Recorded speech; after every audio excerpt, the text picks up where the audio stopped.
You are now listening to the Someone's Favorite Productions podcast network.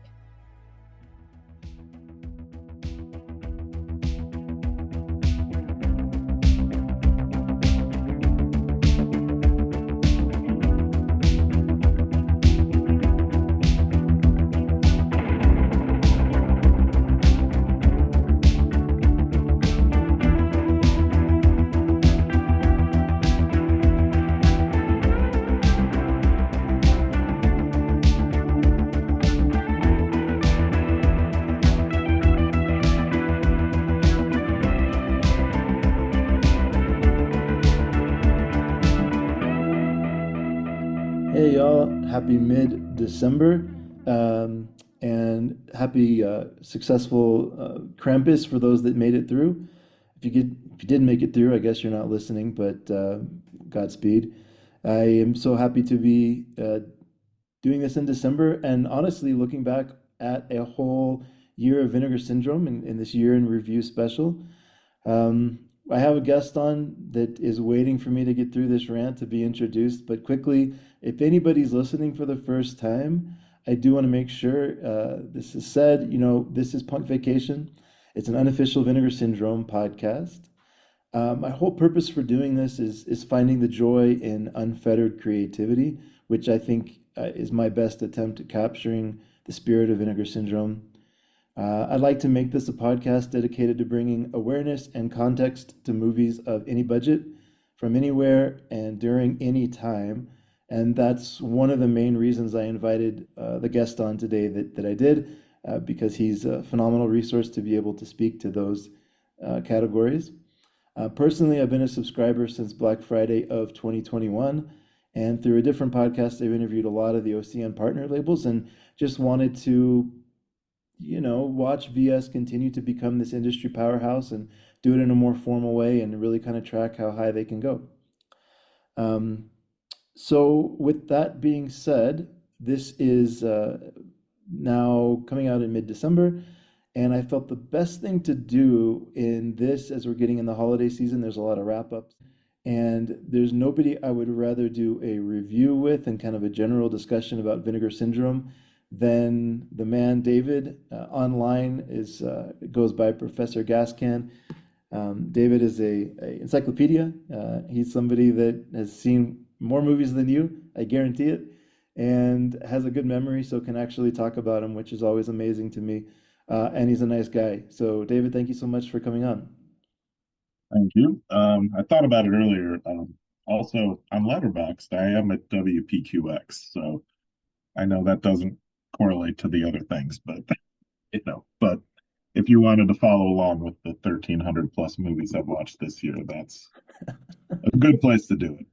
Well, that's good. I'll make sure to link Letterboxd. I never really think to do that, but I should probably just make that standard because we're all on Letterboxd anyways.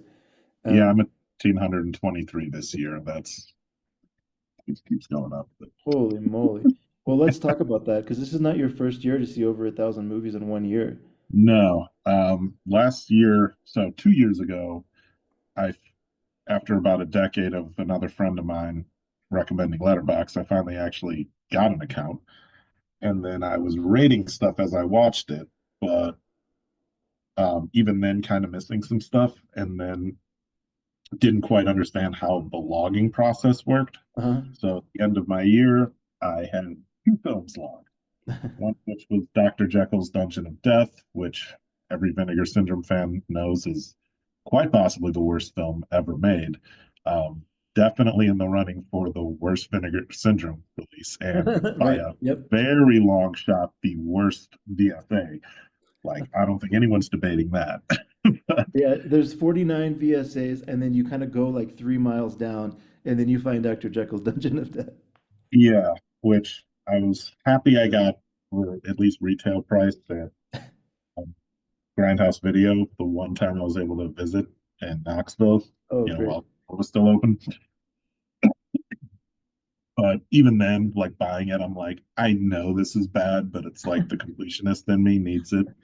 And I am happy to say that in 2024, I did complete the entire VSA line, and now it's just a matter of keeping up with them each month or so whenever they get dropped. what is Savage Harbor going for these days? Because I remember 2 years ago I paid 50 for it, and I felt like I was, man, this is guy like more than I wanted to pay for a single release. But I'm not sure. I also have this tendency of once I acquire something, I immediately stop looking, and I don't see a lot of them for sale. What's weird is like you do seem to see a lot of Vice Academies for sale, but they're always like outrageously overpriced. It's like 300 a pop or something. So you're like, all right. Um, I was able to track down some old Vinegar Syndrome grails this year. Got all the 5 years, 5 film sets Oh wow. um, from one guy who's just, I was kind of waiting for somebody to have a nice little bundle. I don't quite remember what I paid for them, but it was something I could live with. The Scanner Cop um, hard box I was able to finally grab because I think when I first got into Vinegar Syndrome, it was like about to sell out, and I don't really like scanners that much. I don't need Scanner Cop. And then immediately it sold out, and I was like, I should have bought the Scanner Cop box set. And for those who know, Scanner Cop 2 is the superior film, Sure. one of the rare sequels, which is in itself a spin-off of another sequel, Right. is just rock solid. One of the better gems Vinegar Syndrome's uncovered. Um, trying to think what other, and then about a little over a year ago is when I got Vice Academy, Savage Harbor, Evil Town, and all those. So those were kind of the last of the Grails. I almost picked up a copy of Frozen Scream and Executioner Part 2 on Blu-ray, but I just couldn't live with the price tag. It's hard enough to even find them for sale, but found somebody who was selling it. And I was like, yeah, what does it go for? Because I can't find it on eBay. And they told me, they were like, yeah, like I'll sell it to you for 170. And I'm like, I'm good. But somebody else in our Discord wound up buying it. So, it's like he's got a little deeper pockets than me. So I'm like, you know what? Like you can have it. I'm glad it's going to somebody in the family. Well, that's two things you just said that I want to kind of tap into a little bit. So one, I met you on the VS Discord, and there's a long period where I wasn't active, but I've come back on it recently, and then it's a wild place, but it's a fun place for people that love Vinegar Syndrome because that's the one, I think that's the one consistent theme amongst everybody who's got extremely like diverse taste. I guess let me just say it that way. Mhm. Is everybody at least loves Vinegar Syndrome? Yeah, I mean, obviously, some people seem to love it a lot more than others, and some Yeah, people you're like, "Why are you here?" It's like, yeah, yeah, well, yeah. you're just talking about movies. Right. But yeah, But the second thing is, I kind of wanted to tap into this a little bit. I forgot to mention this at the outset, but not only are you watching, 1,200 films a year, but you've had a long-standing blog that gets varied degrees of attention. But it's called My World of Film, and it's a blog spot, right? yes, correct. Yeah. So we'll make sure to link that. You've been running that since what, 2010? Yeah, about 2010. Yeah, I mentioned, I think to you that the impetus, the thing that kind of launched the blog was watching Julie and Julia, Yeah. which is the film about Amy Adams starting a food blog, cooking Julia Child's uh, recipes. And Right. I was like, how hard is it to make a blog? And then it was like, apparently extremely easy. So that's when I did it. And, you know, also around that time, like some of the like old film forum type of discussion things were kind of dying out and like sites were just kind of done Yeah. or, turning into ghost towns. So it was like, all right, I kind of was part of different film centric online communities and they were all going away. So I was like, all right, I'll just shout into the void and hope somebody reads what I got to say, which is also kind of, there's something nice about having something of an archive, but also like, you know, you're getting some kind of vision with it as opposed to like posts getting buried in like chats and whatnot. The biggest project I did this past last year was updating my top 100 film list, which I do every decade. Nice. So yeah, so the 2013 version's on there, 2023 version's on there. That was an ordeal. and I grossly underestimated how much work was going to go into it to do it Yeah, right. yeah. I'm I'm not an arbitrary ranker who's just like, oh, I feel like posting my top 100. These are the films I thought of. It's like, no, this requires a master list of multiple hundred movies and then watching all of those, sorting them into categories, and then breaking all that stuff down. But We'll make sure to post that actually. It'd be fun for people to see. I guess the most important question I can think of is where is Bat Pussy on the list? it is not. Ah, Yeah. then I refuse to post it on And principle. I'm sorry. I also don't have Human Tornado #3 on my list, but That's okay. We can't all be perfect. yeah, but I did think about it because, I think you're better at sort of merging trash and art in your like own personal rankings, but I kind of keep them as separate things, and Huh?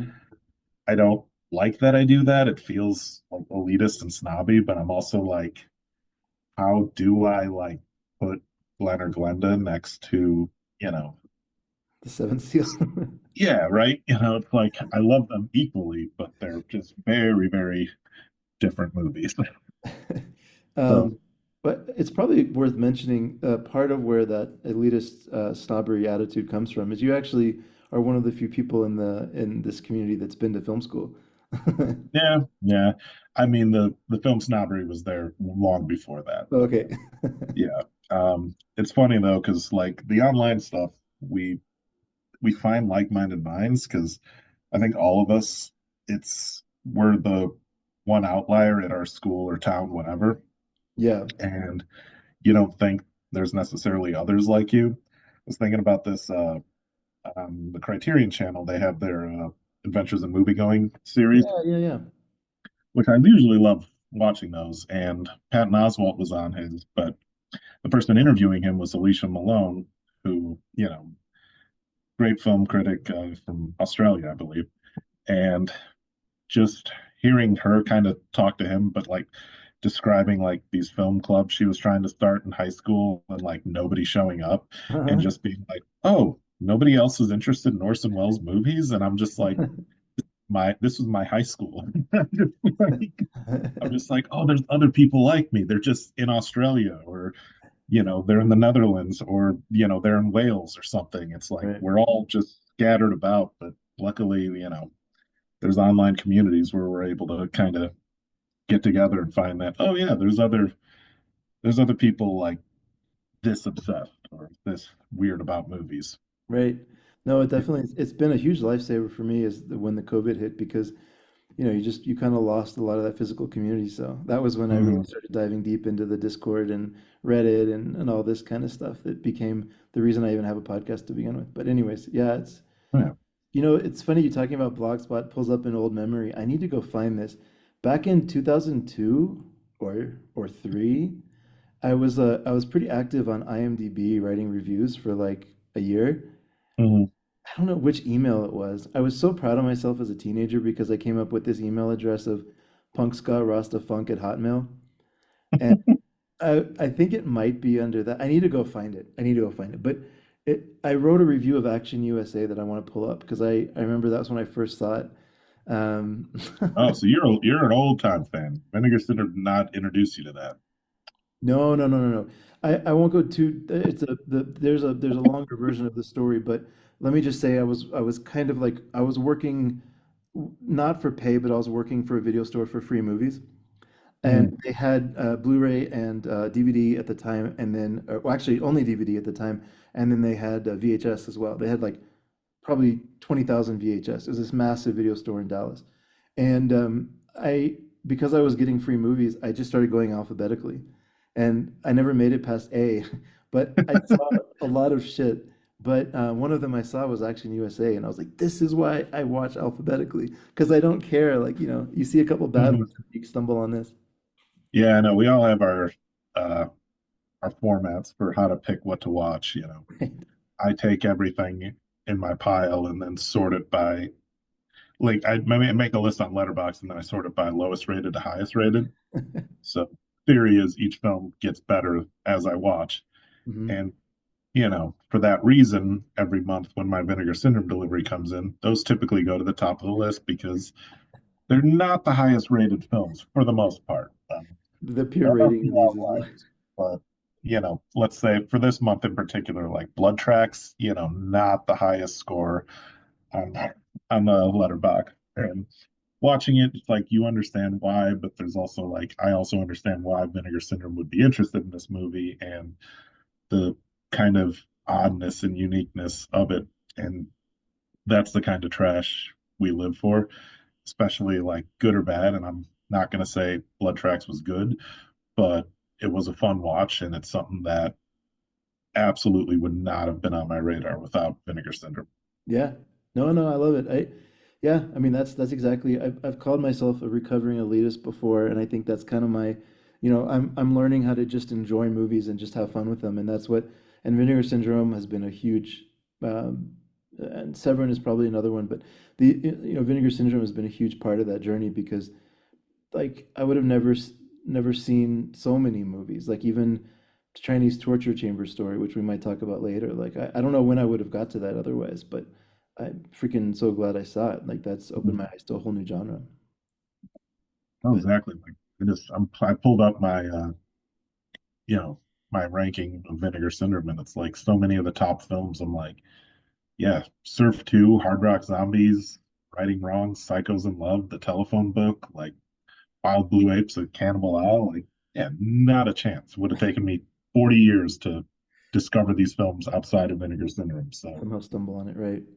yeah, and I love every single one of them. So, That's awesome.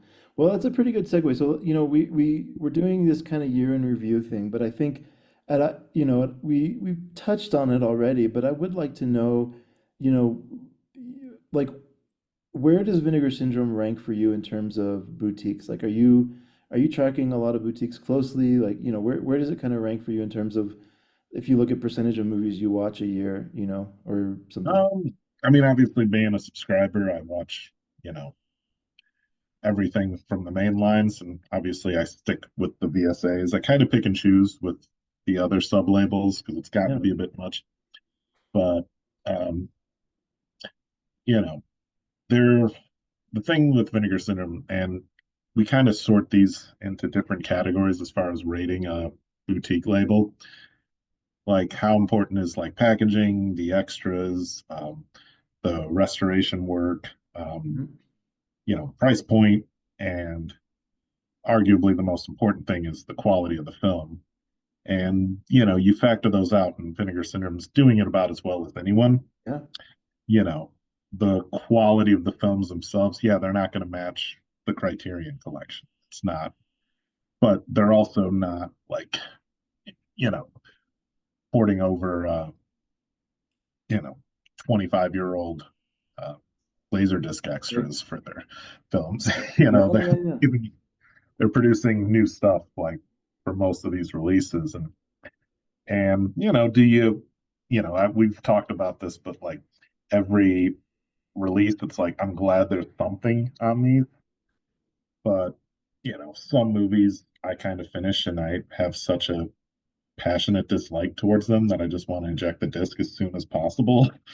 And other movies, it's like, no, I want to deep dive into that. Let me watch every interview, documentary. Like, can't wait to put an audio commentary track on next time. All that. Yeah, absolutely.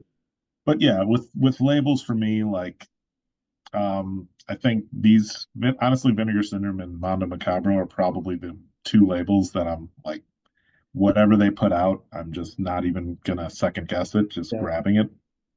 You know, I love, you know, I love what Radiance is doing in terms of their curation, Hmm. but it's hard to shake the like these are Criterion B-sides label, but it's also really exciting because especially for somebody who's watched a lot of international art house stuff for years, Radiance has, introduced me to stuff I never heard of. Yeah, absolutely. And, I've always used, at least back in the day with Criterion, I was always way more excited about movies that never had a release as opposed to like, oh, they're, upgrading this movie that was a studio release. It's like, well, yeah, even lately, it's like I know people get excited, like, oh, No Country for Old Men's got a 4K. And I'm like, that's cool.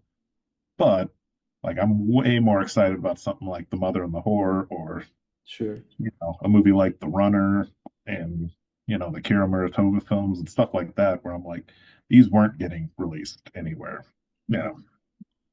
And Yeah. Vinegar Syndrome, similar thing where it's like every once in a while you'll get a Showgirls Roadhouse type of thing, or The Tenant was one from this year, but Mhm. like it's mostly stuff that's never been on disc, like sometimes at all, like Yeah. even on DVD. You got to go back to like early VHS stuff. I was thinking about what you said about, Criterion versus Vinegar Syndrome. I think the way that I've kind of come to terms with that in my head a little bit is that there's people that just get bored shitless by French New Wave and you're not going to convince them otherwise. And Hmm. whether or not it's a good film, whether or not it's technically brilliant and all those things, they're just like, man, I just hate myself watching this movie. And I think the thing that I love about Vinegar Syndrome, and Severance certainly falls into that, and Mondo for sure, but I think it gives people that have kind of like a non-traditional taste or like a non-canonical taste a way to celebrate their taste. And I like it for that. Like you're getting this deluxe Yeah. edition of something that may not, would never get that respect otherwise. And, part of the thing with Vinegar Syndrome just from the get-go is like them restoring and preserving films that maybe wouldn't be deemed worthy by other people Yeah, and, shining a light on just these fringe filmmakers and a lot yeah, of just regional, low budget, films made way outside of any studio system and the stuff that's not necessarily going to pop up on, greatest film list because nobody ever got to see these movies. right. Look at something like The Caller, which, had like no theatrical distribution. I think maybe got a brief VHS release or something and then just disappeared for 30 years. And Vinegar Syndrome releases it, and all of us are like, this movie's amazing. Where the hell has this been for the God, I last love several that movie. decades? That We that's all the, That's like such a crazy example of a movie where let's just say it's an hour and a half. I don't know exactly how long it is, but let's just mm, say it's an hour and a half. 80 minutes of that movie you're like, okay. And then the last 10 minutes they completely transform like the whole experience of watching it. mhm. Uh I know, and it's one of those movies like when it's done, you're like, I kind of want to watch that again. See, I want to go now that back. it like recontextualizes everything that we just saw. Yeah, the collar's so good. Nice call out. Yeah. Um, okay, so yeah, love Vinegar Syndrome. I agree with everything we've said so far. As far as 2024 goes, I was thinking about just kind of calling out like themes of 2024 is like what, because they continue to evolve, I think, in really interesting ways. And the number one thing that jumps out for me this year for them was they have always had, it seems like they've always had a loose relationship with MGM and Paramount. But to me, that seems like it's become solidified in a really big way over the last year and a half. Oh, definitely this November, I think somebody posted like the stack of releases and like you can see the Paramount logo on like four of them. So it's Yeah. like it was definitely the theme of Black Friday, So and that's been happening a bit because I know Paramount had like some big 4K deal with Kino and they've been licensing stuff pretty well, which is also odd because Paramount's starting to kind of release their own 4Ks, which they Hmm. did with like Once Upon a Time in the West and Chinatown and a couple Hmm. others, but so it's nice that at least they're, giving access to their films. Exactly. Uh, But, the thing with, obviously dealing with studio films, you sometimes have to deal with studio approval with that. You get a situation like Sony and Indicator, which uh, really kind of screwed their Ishtar release, which is a Oh, shame. right, right, right. Yeah, the whole thing where studios don't want to hear that they're a commentary saying their box office failure. But it's like, Yeah, dude, which, everybody knows it. Come on, like that's not like a surprise. yeah, it's like, come on, man. Like you released Morbius. Like, are we supposed to not mention how bad it did? Like, Right, right. yeah, like Um, it's such an odd, such an odd stance, especially for a movie from like the mid '80s that has had a enormous critical reevaluation and, Sure. recontextualize as, more and more people have kind of discovered it and just kind of embraced Elaine May as this trailblazing, great comedic filmmaker. Yeah. And speaking of Paramount, like, anytime they want to give us, a new leaf or Heartbreak Kid or anything, be more than happy to get more of her stuff on Blu-ray.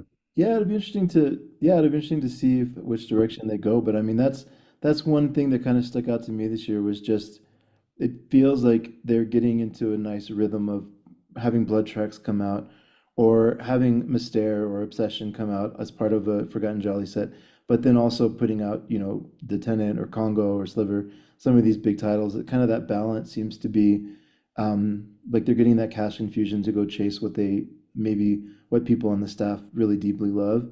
Although if Yeah, here they would probably say they love these other movies too. But I mean, yeah, but I think privately we had this conversation about like Criterion is that the films like you know Shape of Water, No Country for Old Men, or the recent announcement of like Godzilla and Biollante, like the sales of those movies are what's going to finance the restoration work on like Not a Pretty Picture or exactly. Choose Me or not Choose Me. Sorry, that's coming from yeah, that is coming from Criterion. Sorry, Yeah, I yeah, it's a forgot. great tune. Yeah, it's a great tune.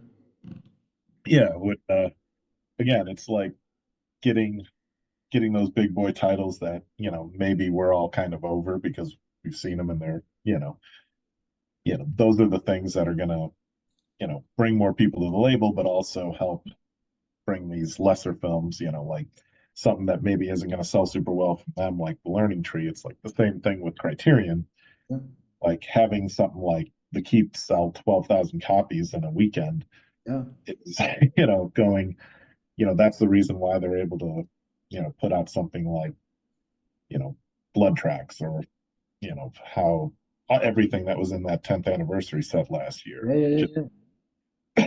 movies which that said, I absolutely adored just because it felt very like true to the roots of Vinegar Syndrome. Even if like, yeah, was every film great? No, but was every film like just quintessentially like Vinegar Syndrome? Yes, and that's what made it really, really cool.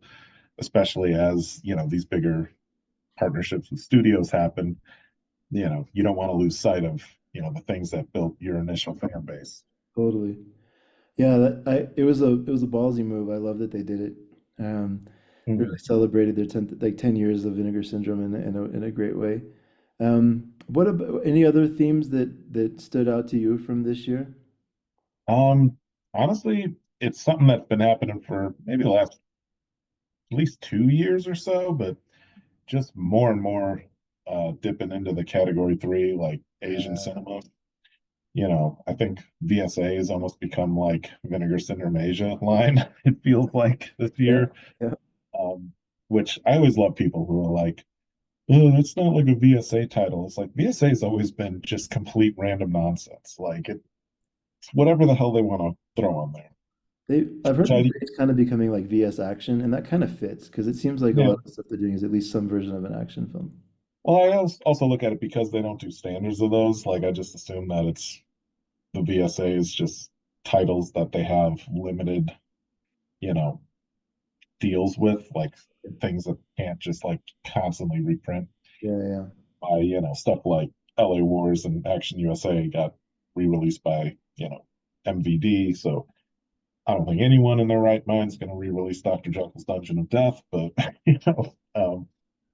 maybe that's some of the things with some of those Asian movies where they're like, yes, we'll let you put it out, but like you can only do like 5,000 copies or whatever. And yeah, I'm yeah. not entirely sure on the workings of that, but that's a question for the, you know, Ryan and Joe and Justin to, you know.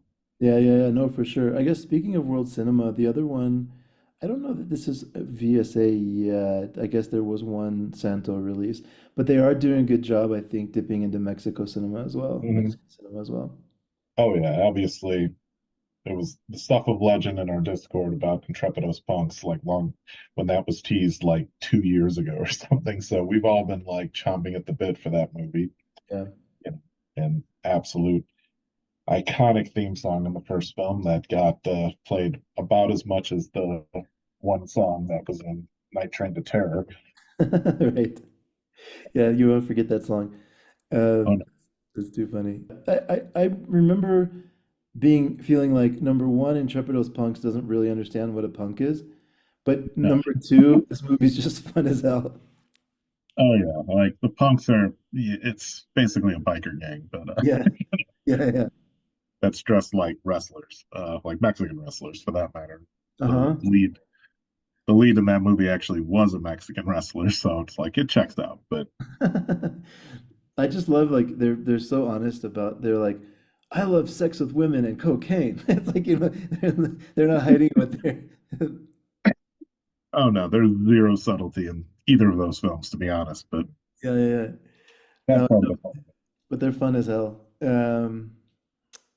Yeah, other than that, I think, I don't really like, I don't know of any trends that stood out to me this year specifically, other than stuff they've already done. Like, they're up to the seventh Forgotten Jolly, which is crazy to me. Yeah, Um, we got two this year, so like kind of one in January and one in October, I believe. yeah, that's right. Yeah, so and you hear people talk like the guys from Mondo Digital, like Troy and Nathaniel, and like there's so many more jollies out there. Like they could be doing, but they could get as deep as those, Kino film noir sets with those. Like you'd be getting to Forgotten Jolly like 23 or something in a few Yeah, years. because the Kino sets are old enough to drink now. I think they're up to like 22 or 23. Yeah, I think everyone's excited for the Kino Film Noir Volume 30 just because it'll be X, triple X. So Oh, of course, of course. they do them in the Roman numerals, but which, oh yeah, I got the first four volumes from you. So yeah, thanks for the deal on that. I was like, Of course, no it's like, yeah, I problem. picked them up for somebody cheap. I was like, oh, that was you. No problem. I've Uh, not gone much deeper on those, but I think same with you. I think I have more of a fondness for obscure giallos than obscure film noirs. oh, I struggle with film noir unless they're like the top tier film noir. I it's just not my style. Like Yeah. some of the yeah, it's just not my thing. I'd rather watch an Italian Jolly any day or Pulice Tecci film any day. I do love them, but like obviously the 40s, 50s studio films are going to lack the, blood and boobs that Italians are known for. So Right. Yeah. So yeah, I'm trying to think of how to tie in blood and boobs because that's kind of like a great segue into almost anything Vinegar Syndrome. But if you were to if you were to go back and kind of look at 2024, was there a particular month that stood out to you, or like a handful of releases that really stood out to you? I guess you could take that either way. um well, I think they got off to a good start with January, obviously, dropping Southern Comfort as like the first VSU of the year. Oh yeah. And my one of my resolutions for 2024 was to watch more Walter Hill films. So it definitely seemed like Vinegar Syndrome had heard my prayers and dropped that like immediately at the beginning of the year. So I was like, perfect. Um, and obviously, everyone who's has any taste whatsoever is a huge Barbara Steele fan. So getting Horrible Dr. Hitchcock on 4K right at the beginning of the year was Yep. another huge win. Yep. You Yep. know, we can debate how good the film itself is, but I will never say no to more of her work getting released. Yep. And, we got the Forgotten Charlie set as well. Also, the May titles, getting Invasion USA in particular. I think the first canon 4K action movie, which is also a Christmas film, like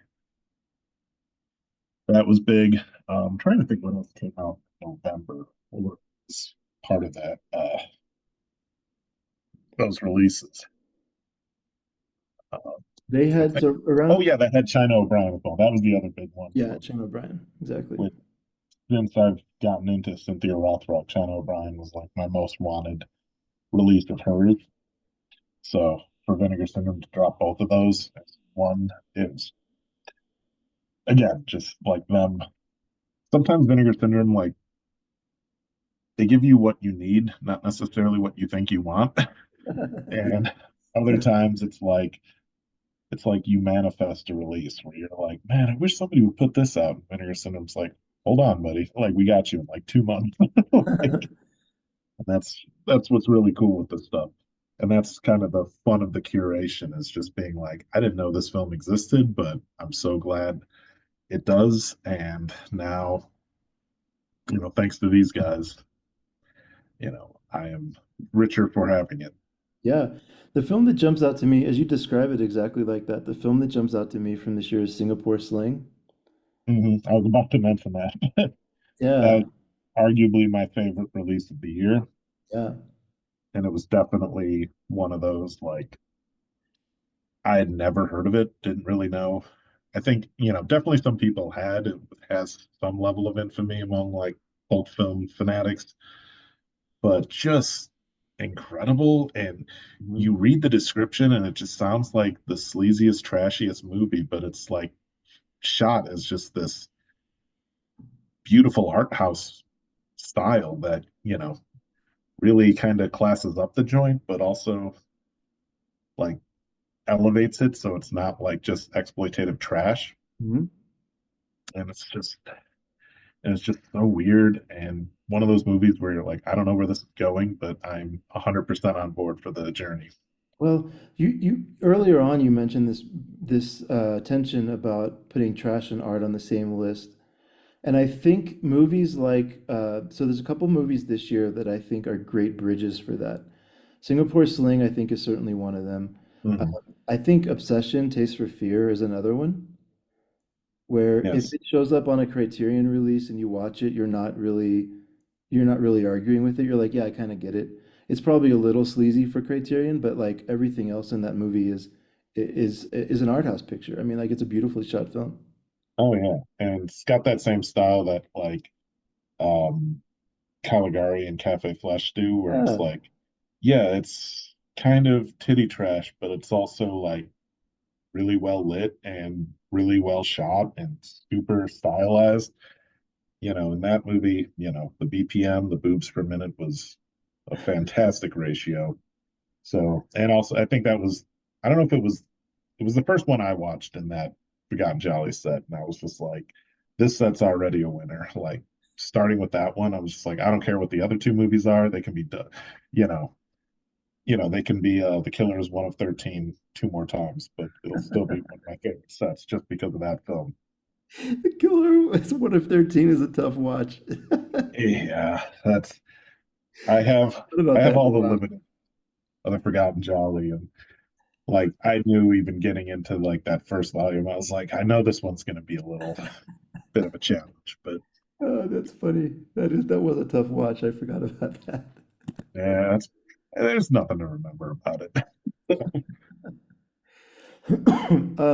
Speaking of like, I guess we didn't really talk about we were talking about expanded geographies. We didn't mention Spain, but they did have that Spanish Mhm. set, and that is an interesting thing. There's a really deep history of horror films in Spain, so that'd be interesting if they put out more of that going forward. Yeah, and whether or not people want to give him credit for it or not, Spain and horror really, Jess Franco was the guy. Yep. There really wasn't a Spanish horror film before like The Awful Dr. Orloff, and that's the one that really kind of launched it. And then, a few years later, when Nashi came around, he became kind of like the king of Spanish horror, and obviously one of my all-time favorite actors. Which Vinegar Syndrome has given us two of his films, neither of which came out this year, but hopefully trying to think what is still out there. But that man made like 150 odd movies, so Yeah, there's there's got to be. definitely Yeah, coming up. there's got to be But something. yeah, and I know like Vinegar Syndrome is not the most pro Jess Franco label, but we did get one new Franco film this year in that Spanish Bloodbath set, so I'm happy for that at least. I mean, at a minimum, Franco films sell well. He has a very dedicated fan base. So Oh yes.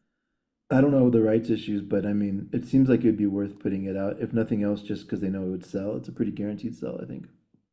Yeah, and I'm all for it. Like I it's a dangerous gamble, but I basically binged like 18 Franco films in like 2 weeks and became completely like tuned into his wavelength. And just now I'm just up to like 67 or so Franco films. Just love his stuff. And any new release, I'm like, day one, must get immediately.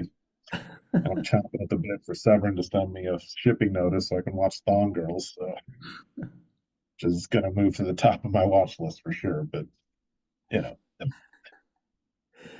I fully understand Franco is an acquired taste that even among like cult movie fans, have a lot of them have not acquired that taste. But Well, they're slowly doing their part to help shape that. We'll see if it continues.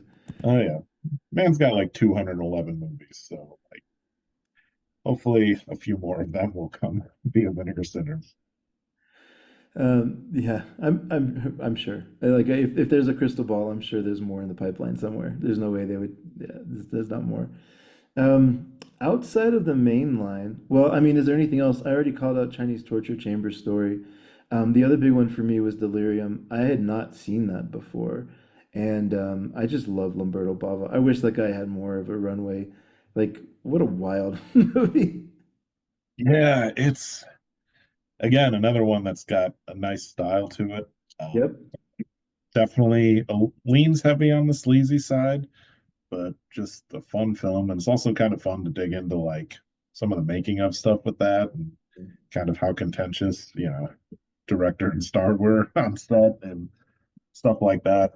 That was one I did not see coming. I do have the old Code Red Blu-ray, so I wasn't perhaps quite as excited about that upgrade as others, but well, I mean, I'll say this for Vinegar Syndrome, they don't do what a lot of other labels do and upgrade their own stuff. Yeah, right. So they're not, I think, Madman, and like Sex World and Dracula Sucks are like some of the only titles they ever upgraded themselves. Two of which are hardcore titles. So whereas so many other labels are just like re-releasing and re-releasing stuff, which if you're a junkie for the best picture quality, great. But I like the fact that Vinegar Syndrome, they'll upgrade somebody else's Blu-ray. Right. So not Right. so it still feels like a new release. Yeah. Uh, I guess it's speaking of that's a pretty good segue because speaking of upgrading other people's releases, if you look outside the main line into a lot of the sub labels, that's happening a lot. There are for sure some movies that are getting first time. Like I think VSL has a lot of movies that are getting first time disc releases or at least first time Blu-rays. Um, but a lot of these labels like Cinematograph is something we should probably celebrate this year. And there's a lot of these sub labels that are putting out some really amazing films that are different than VS Mainline, but like very excited to have on disc.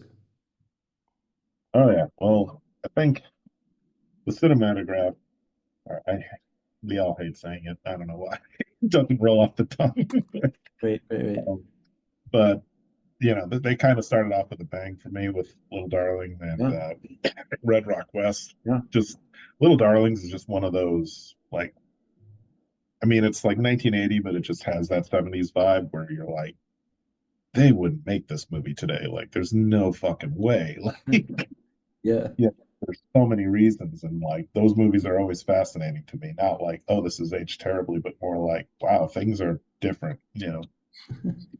And Red Rock West is another like kind of relic of its time because it just is just feels like such a 90s like Showtime cable neo noir like post Tarantino kind of you know Totally.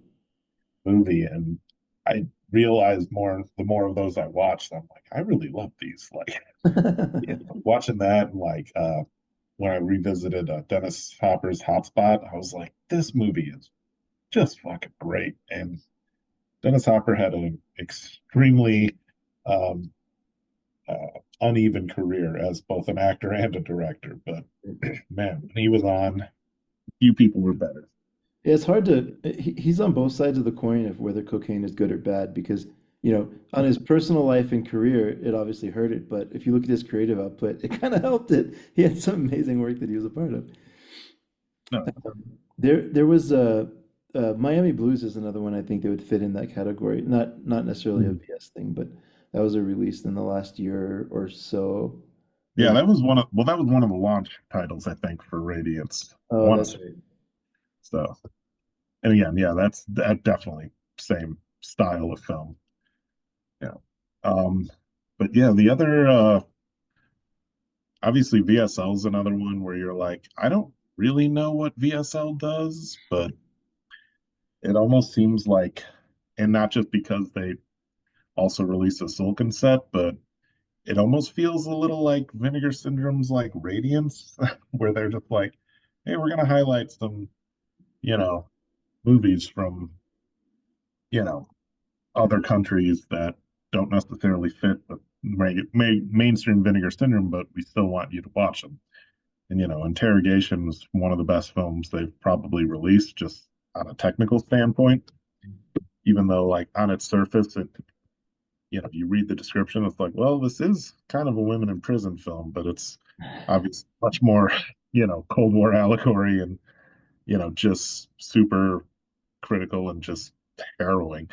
It's not one of those women in prison films where you're almost, you know, there's like slasher films when you root for people to get murdered. I feel like the trashier women in prison films, it's like you're like, yeah, throw her in the hole, like beat her or whatever, and you're like cheering like the Wicked Warden or whatever. It's like Reform School Girls, which is one of the greatest movies ever. That's almost it got to a point of like self parody within the genre, Sure.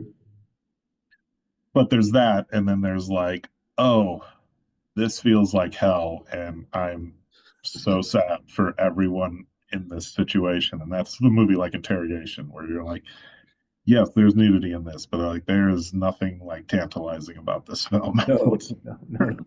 Definitely no. I almost feel like Interrogation reminds me a little bit of like what's that Charlotte Rampling Nazi exploitation flick? It's like the Oh, Night Porter.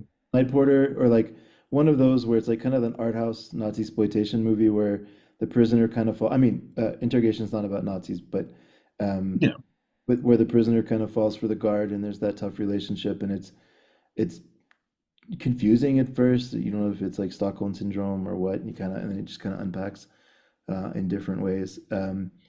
Bloodline is so VSL has to be in total, in the spirit of being honest, VSL has the most, like the percentage wise, the most releases I just don't like on of like what they do. Like I didn't vibe with Five Card Stud. I get that like the pitch of like it's a Western slasher movie. I get it. Hmm. Okay, I mean, I don't know. And then Yeah. Bloodline was another one I just didn't vibe with that much, although I kind of see its merits, but I didn't hit with me. Yeah. And that's also fine. And that's one of the nice things about it being, a sub label is you can kind of pick and choose. I know some of us, the collectors in us, are like, be a completionist. And then the practical side of us is like, do I need to own five card stud? And the answer is probably not. Like I think I can let that one go. Right. Like Yeah. maybe worth a watch, but yeah, yeah. I don't think So it's this year, and I'm sorry if it is, but I do want to call out Sex Mission is one that everybody should own. I think that was a January release. So Was that it? might have like, yeah, that might have been like that first week of the year. Okay. Sex Mission is amazing. Like No. it's great. And it fits into Yeah, the they seem to be hitting when they're dealing with Eastern Europe. yeah. So as long as the VSLs stick to, you know, the Eastern Bloc, like I think we're in for a good time, or at least in for some good films. At least, yeah, quality movies, Yeah. not necessarily a Hmm. party. VSP, I think the ones I can't again, I can't remember. I'm pretty sure this is this year, but I would beg that everybody sees Divinity. Um, Hmm. I love Divinity. Have you seen it? I believe. Oh, It's black and white, and it ends with a long claymation fighting sequence and special effects, and it's a futuristic movie. It's like it's this amazing like mashup of genre, and the person who made it, I have to look up his name in a minute, but it's one of his earlier films, and he's a Eddie graphic. Alcazar. Yeah, Yeah, Eddie what? Eddie Alcazar. Alcazar, thank you. Yeah, yeah. I want to watch this guy's career because visually and like the visual effects, this guy's amazing. Like he's years ahead of most young Mhm. filmmakers. I have not seen it. Sometimes, yeah, sometimes when you do 1,330 movies a year, you forget what you've seen this year. And I think you would remember it if you saw it. When you said that, Mhm, I was thinking you probably hadn't seen it, just because it's almost like a Bertrand Mandico movie where it's just first of all, there's a lot of kind of aggressive sexual content in the movie, but it's not necessarily pornographic. It's mhm. more done to be kind of like an exploitation film. But then visually, when it moves out towards like the claymation and some of the crazier fighting sequences, it becomes something different entirely. And it's just like this movie's fucking awesome. Yeah, yeah. No, I know we have a resident Dying Earth fanatic in our group, so who also signed off on the film. So I'm like, all right, if he's on board, it's probably right up his alley. Because Yeah, he's the one who got me to one of the people who got me to watch Morning Patrol, which I suck. I seeked that out like as soon as I finished watching Singapore Sling. I was like, this movie's so great. Like, what else does this guy got? And yeah, yeah, yeah. at least at the time, Morning Patrol was on YouTube. It might still be. So if you wanted to check it out, I would definitely recommend, especially if you did, it's not like Singapore Sling necessarily. I don't know if any movie really is, but it's definitely another one certainly worth watching. Oh, that's awesome. The other big VSP for me, I thought Riddle of Fire was cute. It's not, I wouldn't say that's necessarily like my style of film. It's certainly cute and well made as far as like that kind of, you know, middle school to like early high school age kids going on a quest around the city. Um, Mhm. and this one feels a little bit more like maybe like a board game style quest. Um, that's interesting, uh, but to me, Eight Eyes is the one that I really like. Divinity and Eight Eyes to me are both like well worth the watch. They're really, really good movies. Yeah, I will. I've not gotten to Eight Eyes yet, so um, I'll vouch soon-ish. for them. All right. They're awesome. And then the VSU, that's been a little bit of a lighter year, but they did Southern Comfort and the Navy SEALs. And where was where is Congo? Is that a VSU? Yeah, that was a VSU. Okay, so three. That's not bad. That's about on track for what they do. Yeah, that's they tend to do them like for the big sales. Like they're not going crazy with that line, which is good because, even as a subscriber, they're usually about like 35 bucks a Right. pop. Right. And, which for a movie like Southern Comfort, I'm like, absolutely, day one, take my money. For a movie like, um, Navy SEALs. Navy SEALs, I'm like, maybe I'll hold off for a bit. I don't think this is going anywhere. You know, We'll see. you never do know though. There are some random titles that just sell out immediately. I remember because I didn't renew my subscription in the beginning of 2023, and From Beyond, I was like, that'll wait. I was like, I'll get it on the next sale, and it was like, no, you won't. You're gonna pay full price right now if you want it because it's not gonna be around. Yeah, From And Beyond you're was just flying like, off the shelf. I know, but you're also like, but From Beyond, it's like it's not obscure. There's already a Blu-ray of it, and it was like, yeah, it's like, no, we don't care, like, and stuff like that, and Cannibal and The Keep both sold out in this last Black Friday sale, Yep. which is incredible and great. And sometimes you don't really know which ones are gonna absolutely take off, but because I think Delirium as well, somebody mentioned sold out during the last sale, and that wasn't even 50% off. Oh That was shit. still full price, but I think it sold out of the limited edition during the last Black Friday sale. That's wild. I don't mean to get too much into their like finances, but like, if that sells out, I mean that means that's depending on the title. Like The Keep, I think was $600,000 just in like a couple days, and Yeah. You Well, know, especially when you consider like subscribers all got a copy. So if it's selling, 8,000 copies outside of that, that's all full price, basically. I mean, oh, good it's point. not ever going to be like completely SRP, but it's like, regular price, I would No, say. no, no, that's a good point. Yeah, it's like what is it, like a 15 to 20% discount off of Yeah, MSRP? something like that. I'm not entirely sure. I haven't Anyways, yeah, been a subscriber for a while now, so I kind of forget what the normal regular price is. with the normies face. But no, I mean that's they're I guess what my whole point of bringing up the commercials at all is just to say that where Criterion, my complaint, I love the movies they put out. My complaint for them is that I feel like they've gotten lazy with the money they're making and haven't kept up the standard Hmm. of all around release. And the movies are great, but the all around release sometimes is Hmm. good, sometimes it suffers. They haven't had a mega box set even in a while, which is kind of at least one thing that they used to do very well. But Vinegar Syndrome seems to reinvest that money well, and I'm happy with the fact Hmm. that they're rich because it seems like they're. I mean, I'm not saying the people, but like the company, I'm happy that it's cash positive because it seems like they're doing good things with it. Oh, exactly. And like that's the thing with Criterion, just industry leader in laser discs, obviously, set the bar super high during the DVD era. And it's like we're sitting here now in the 2020s, and it's like, yeah, they're not trying to be the best label anymore. I think they're just like taking it a little for granted. And whereas you do see labels like Severin and Vinegar Syndrome in particular, and even to an extent Arrow, and I know they're got slightly bigger ownership now, but they're still putting out quality releases, still producing new stuff, and also packaging's just great. Criterion with their digibooks that everyone hates. It's like, please stop doing these. Absolutely. But yeah, we're not. Yeah, not here to. We're here to talk about Vinegar Syndrome. You know. No, but for comparison's sake, I mean, I think Yeah. it's important to bring it up because for years, if you talked about physical releases, there was only a few that you would really kind of mention, but Vinegar Syndrome's kind of become that industry leader, so I think that's in quality of release.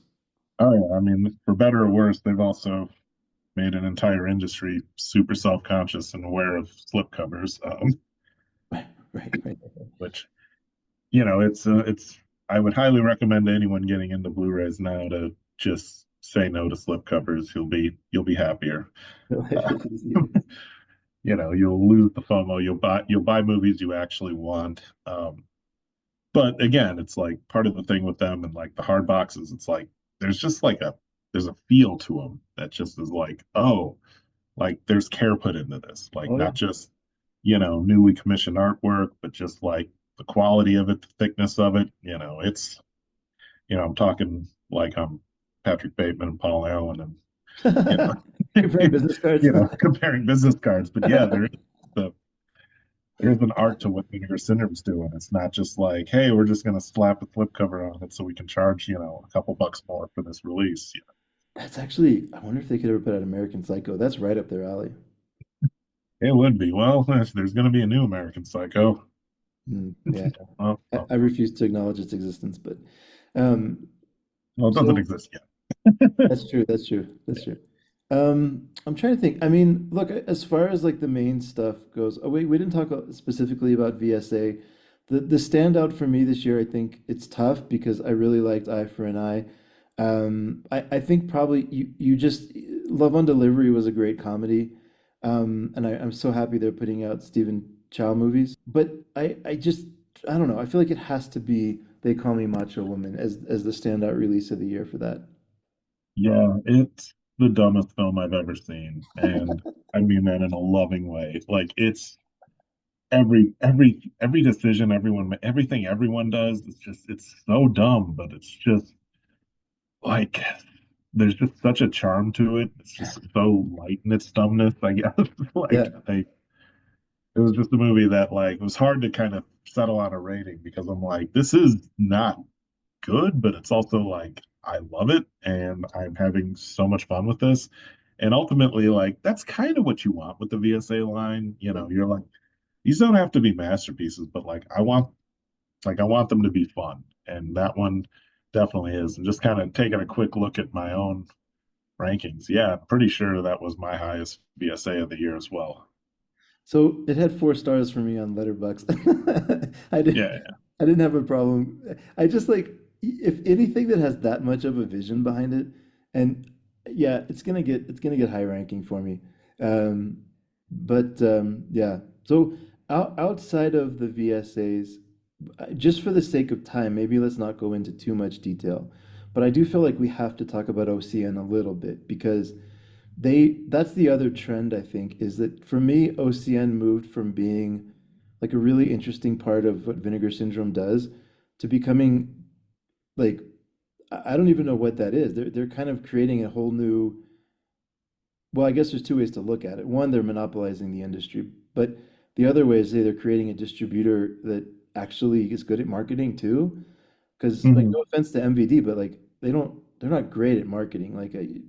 You know, you hmm only know about their stuff because they release Arrow in the US, so you accidentally are using them even if you don't know it. But like I don't think any distributor has ever had the attention that OCN has right now.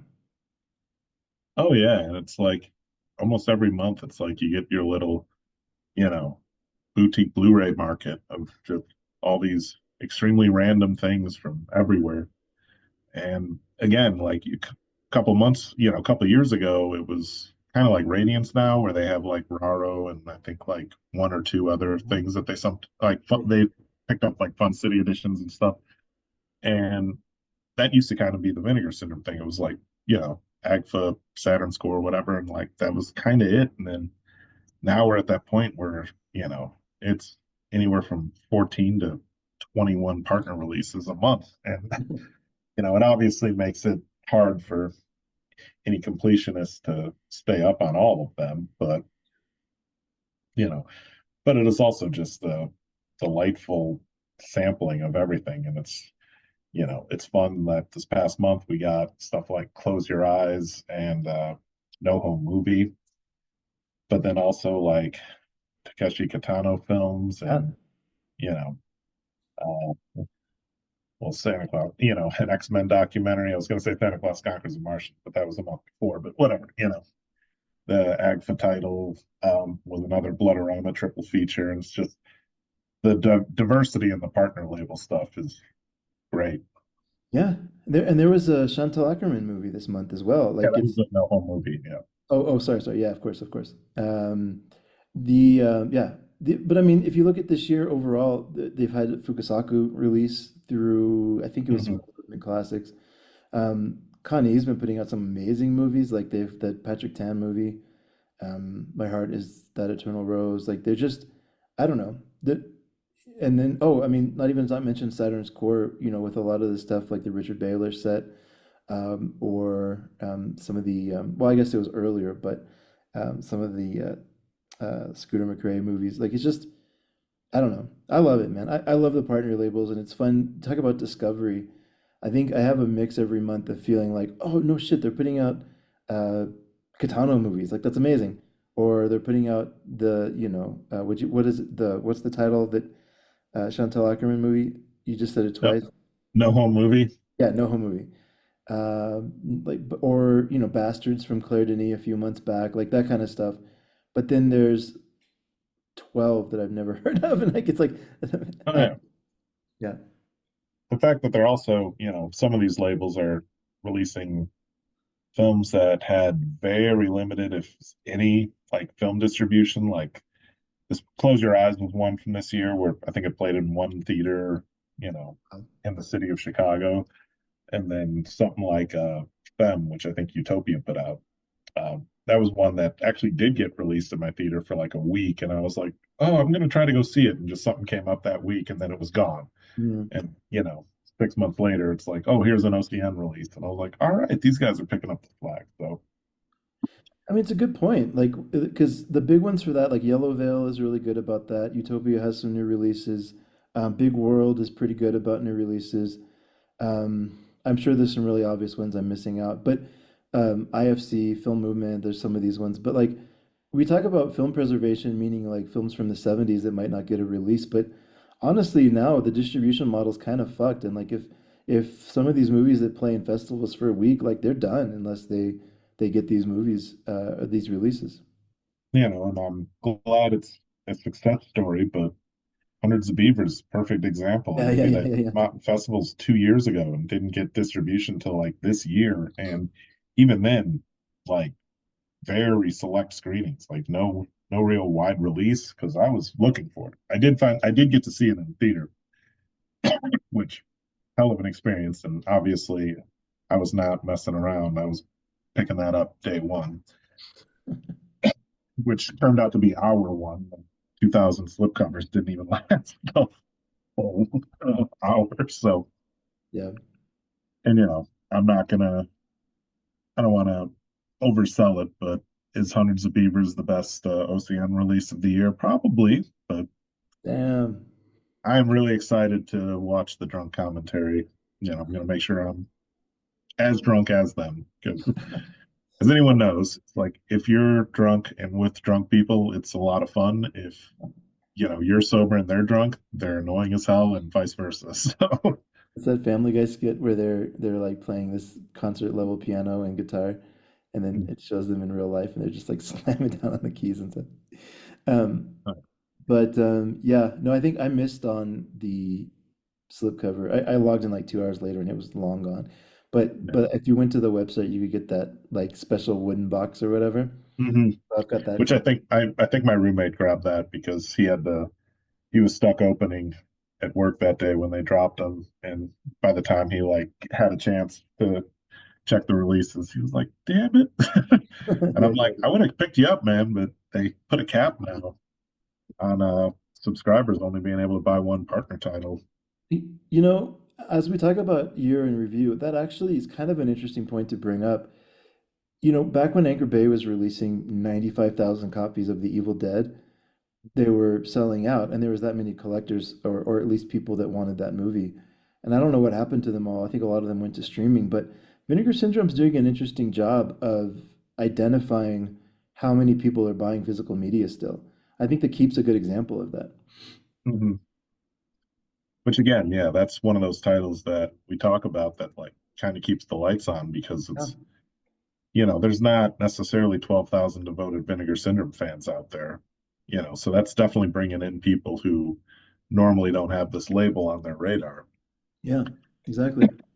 And, Exactly. it's one of those like we all have our film that kind of like introduced us to Vinegar Syndrome. And like for me, I think some of the like hardcore stuff was the first releases I remember of theirs, but like the first like, oh, they put out like real movies type of thing is looking for a Liquid Sky, Oh which yeah. Yep, yep. is featured in Danny Perry's Cult Movies Volume 3, which I do own. It's the hardest of the three volumes to find. And Danny Perry, one of the biggest influences on me and, kind of my taste in introducing me to a lot of stuff. And Oh, cool. so finding Vinegar Syndrome through Liquid Sky, through his book, that's kind of where it all comes together. He's also written about a number of other um, upcoming releases, and his alternate Oscars book is where I first heard of Looking for Mr. Goodbar. So Okay. that's a film that's been on this old Word document of like movies to look for 20 years. Wow. And the fact that that finally got a release this last month and finally got to watch it last night, I was like, this has been a long time coming. So, Well, without going too deep into a review, how was it? Did it live up to the expectation? oh, definitely. There's, I'm not going to say it's a perfect film, but there's a certain charm to like this sleazy 70s thing. And I think it's movies sleazier than you would think, Okay. especially like because no one associates like Diane Keaton as an actress who was like, a sex pot or like in a bunch of exploitation movies. Right. Like, Right.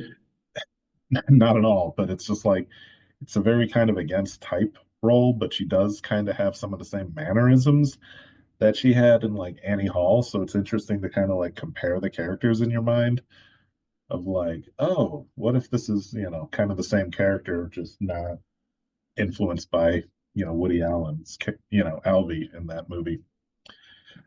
What a wild. And I'm just trying to picture that like verbal cadence and kind of insecurity and like some of the stuff that she has and good. That's fascinating.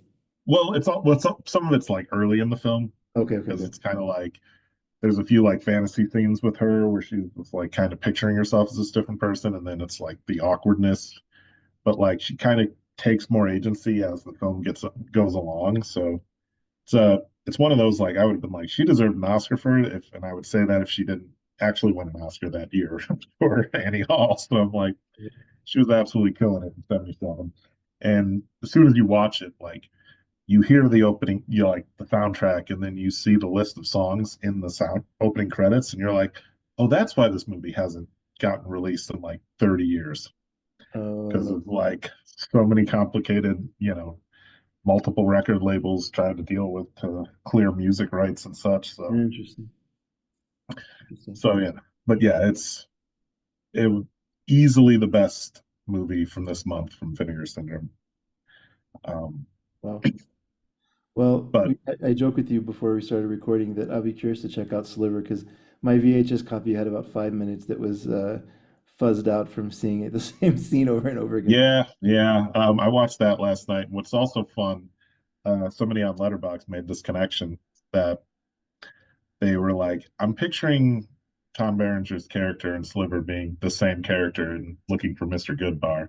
And if you watch the two movies back to back, you're like, oh, I can kind of see it. Like, That's wild. yeah.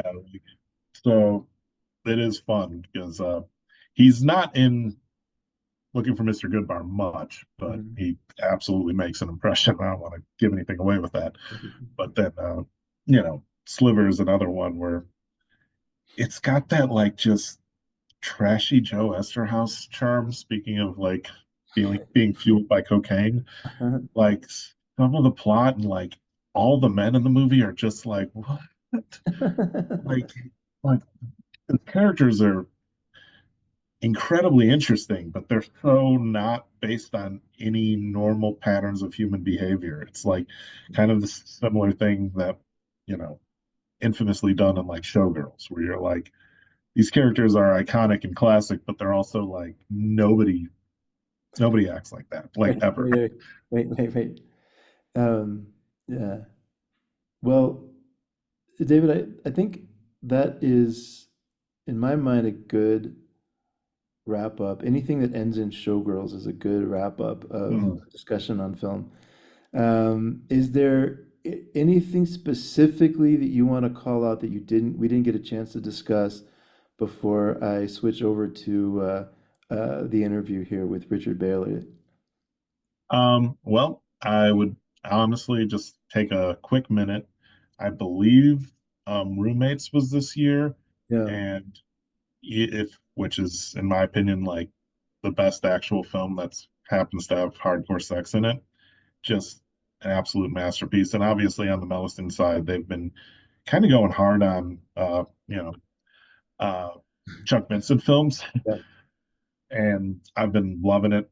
But the other one I want to bring up is Through the Looking Glass, which is yeah. the third proper Meliston release, and it's just so cool, so weird, so different.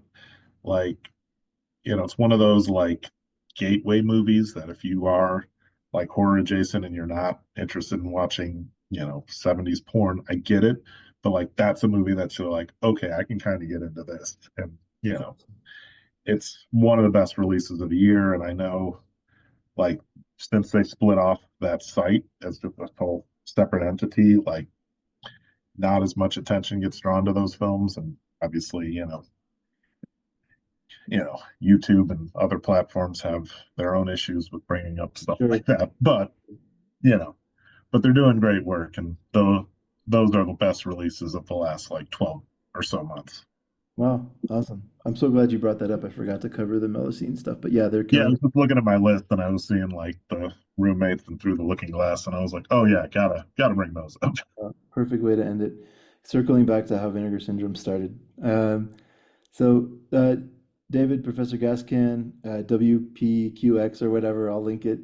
Um, Thank you so much for making this time. And I would, we'll see how the years go, but I would love for you to come back and do this every year and just kind of break down the year. It's fun to talk to you, and you actually watch all the movies, which not everybody does, and you actually have a lot to say. So Oh yeah, I've now seen, as of last night, 472 Vinegar Syndrome movies. amazing, amazing.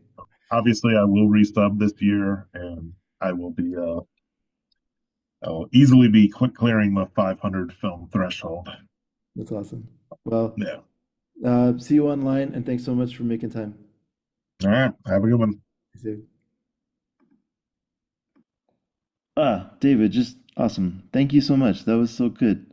You nailed it. Um, yeah, that's the second guest from the VS Discord. So the banter is not always exactly like that. I would say the VS Discord can get a little unwieldy at times, but it's a lot of fun and there's really good people on it, as we found out this year through Jaden and now David. Um, switching gears quite dramatically for this year-end extravaganza. I thought it would be a nice touch to kind of end the year on an interview, and there was an opportunity to do that when one of the filmmakers from one of the Saturn's core releases and I started talking and realized that he was up for an interview. And I thought, what, could be the perfect time to do it. I hope y'all enjoy this. I think Richard, who we're going to hear from here, is just such a cool, an honest person, and it's really fun to hear him talk about like a kind of a finite period in his life when he was kind of using his full creative mind and how much affinity he has for it and how much it shaped him. And I don't know, I love this interview. I thought it was a really honest one and made me a huge fan of Mr. Baylor. So. Let's check it out, and this will be part two of three that we do after Richard. We're going to dive into a little bit of an extended session with Celeste, and then we'll call it a day. Okay, rolling on with the year in review. We have a kind of a real special treat here. I feel extremely lucky to um, get to do what I do with this podcast and speak to members of Vinegar Syndrome and members of the special features community and contributors. And every once in a while, it just blows my mind that I even get to talk to filmmakers. And one such filmmaker is here today, a Richard Baylor, who is a part of an amazing Saturn's Core release called Our World is Drowning and Going to Hell, the underground films of Richard Baylor. Richard, thank you so much for making time for this. No, thank you very much for inviting me on the show. Really excited to be part of it. Absolutely. So this was a release that was a long time in the making, but it came out just a few months back.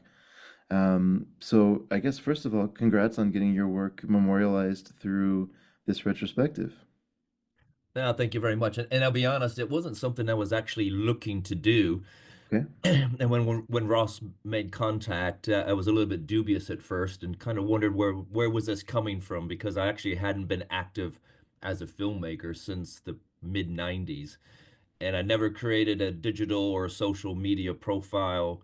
And it was kind of like a series of films made almost I look as artifacts back at that point in time with the underground scene in the UK. And so it Sure. was surprising that Ross reached out and took a little bit of convincing to make sure that he knew what he was doing, wanting to work with myself, but I'm glad he persevered. Oh, wow. Well, there's three different ways I could take the conversation just on that comment, but I think maybe this is a good opportunity just quickly to give some love to Ross. So we're talking about Ross Snyder, who runs Saturn Core. But can you just give everyone some insight into how it is working with Ross? Yeah, so what happened was I got an email to my personal email account and which doesn't have Richard Baylor as the name of the email, inquiring if I once upon a time made some underground films and that he had been looking for me for many years and had a project that he wanted to do. Oh, wow. And the funny thing was is that it took a little bit of, convincing me to have a dialogue just because I didn't really feel there would have been much of an interest. Uh and it was, just quite surprising. And then what kind of sealed it was Ross sent me a photo of correspondence that we had back in probably maybe 90, 91, when he had purchased some of my VHS tapes, I think after seeing some advertisements and reviews in Film Threat magazine. And then once I saw that not only did he have photos of the letters that we were corresponding back and forth, but then he had a photo of the three VHS tapes that I had released Uh-huh. back in the early 90s. And then Huh? I kind of knew, okay, he really has been trying to search me out. Oh, that's fascinating. Well, Ross is, uh, were you familiar? Once you got to know, I guess, Ross a little bit and Saturn's Core a little bit, I'm sure you felt you were in good hands. But from a, buyer standpoint or a consumer standpoint, I just think Ross is the best. Like he's doing that exactly what you just described every month almost, right? And putting out somebody's amazing work that needs to be discovered again. So I'm a huge fan of what Ross is doing. Yeah, and I wasn't familiar with Vinegar Syndrome and Saturn's Core, and once we started to get engaged, and he explained how he operates and how the wider organizations that he works with operates, I started to do a little bit of research online, and then realized how much they're doing for the promotion of artists and films across a whole new community of Yeah, viewers, which I, had lost contact with many, many years ago. And the other thing that was really positive working with Ross and his team was the amount of control that I had over how it was presented, uh, the digital restoration of the films, which, okay, they were pretty rough and ready when they were made, and they still look rough and ready, which is part of the appeal in what it looked like back at that sure. time working Oh, on for sure. VHS. And also, he encouraged me to do a documentary, which at first I was like, what the hell am I actually going to say about things that happened 35 years ago? But it was a good opportunity for me to reflect upon how I got involved, how they were made. Yeah. And it actually was quite fun to do, and I did it with my wife Sophie and another chap, Jason Whitaker, who was kind of my partner in crime with a lot of the music and some of the other mechanical aspects of making it. So it truly was a project that he put into my hands, and he just facilitated the logistics in a way, and I had complete creative control, which was really, really nice and refreshing to work in that environment. Well, one more question on that before we move into the actual movies themselves. You also had the pleasure, well, I'm assuming great pleasure of getting to work with Heather Drain as part of this. Did you ever get to actually talk to her, or was that more of something at a distance? Interestingly, when Ross presented the package, and he Hmm. said, we'd like to do this retrospective. We'd love you to do a documentary. And he said it's going to come with a 28-page booklet. And the first thing I thought about was, there's not that much to write about that's going to fill a 28-page booklet. But then when he mentioned David Flint was going to participate, and David Flint, for those who aren't aware, is was one of the first promoters of my work in the UK, and ran a Hmm. magazine with David Slater and David Caracas called Head Press, and eventually David Flint moved off and created Divinity. And between the Head Press team and Divinity with David Flint really is what moved my, I guess, career forward.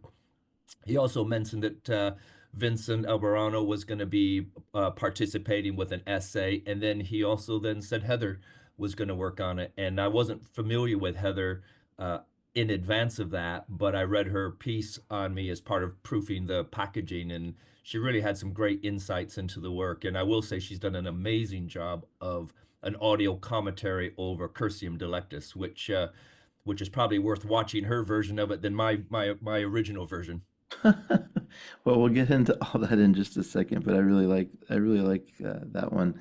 Um, but yeah, what a cool story. Yeah, this just cements what I already knew about Ross, but I hadn't heard it from this perspective before, which is not only is he a nice person and sincere in his efforts, but he just know he's an encyclopedia, which is really cool to hear that he would be able to know all those connections ahead of time and make sure they were included. I love that. Um, so going back, the one thing I guess it's probably worth just doing a quick, I mean, I feel so like I know this story so well at this point after watching the documentary and reading up on you. But for those that don't know, I think your story is pretty fascinating. So you are American born, but have lived in the UK for quite a while. Can you talk a little bit about the journey, just because you mentioned your wife, I know that's part of the story. So in just, 1 or 2 minutes, not too long, but just kind of give people a taste for, how you got to the UK and how you got a camera and why you started shooting things to begin with and your ties to music and just kind of that little bit of backstory that leads up to the movies themselves. Yes, I'll try to condense into the Reader's Digest version. So grew up in Michigan, kind of in the middle of nowhere, literally, which was between Kalamazoo and Battle Creek, middle of Okay. nowhere, and was always part of kind of punk movement, always interested in things that were alternative, avant-garde, whether they be films, heavily obsessed with John Waters, Kenneth Anger, Russ Meyer, Yeah. uh, played in bands, and in my last year of high school, had a French exchange student come in and fell in love with Sophie, still my wife.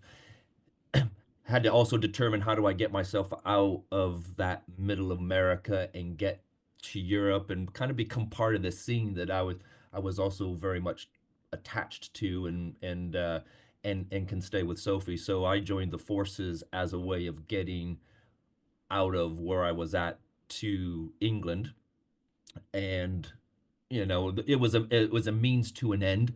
And as soon as I was able to then get out of the Air Force, I did, but I fell in love with the UK as well Yeah. and stayed. So have been in the UK since 1984, got married in 1984, and immediately connected into the local underground scene, whether it be music, film, literature, art, and so forth. That's amazing. And I think it, one of the things that stood out to me in the story was um, you you then started, not only did you have an interest in the cinema of transgression movement, I guess we can call it, but you actually became for a short time a distributor of theirs, or at least a part of that supply chain that helped get their films into Europe as well, right? And the UK?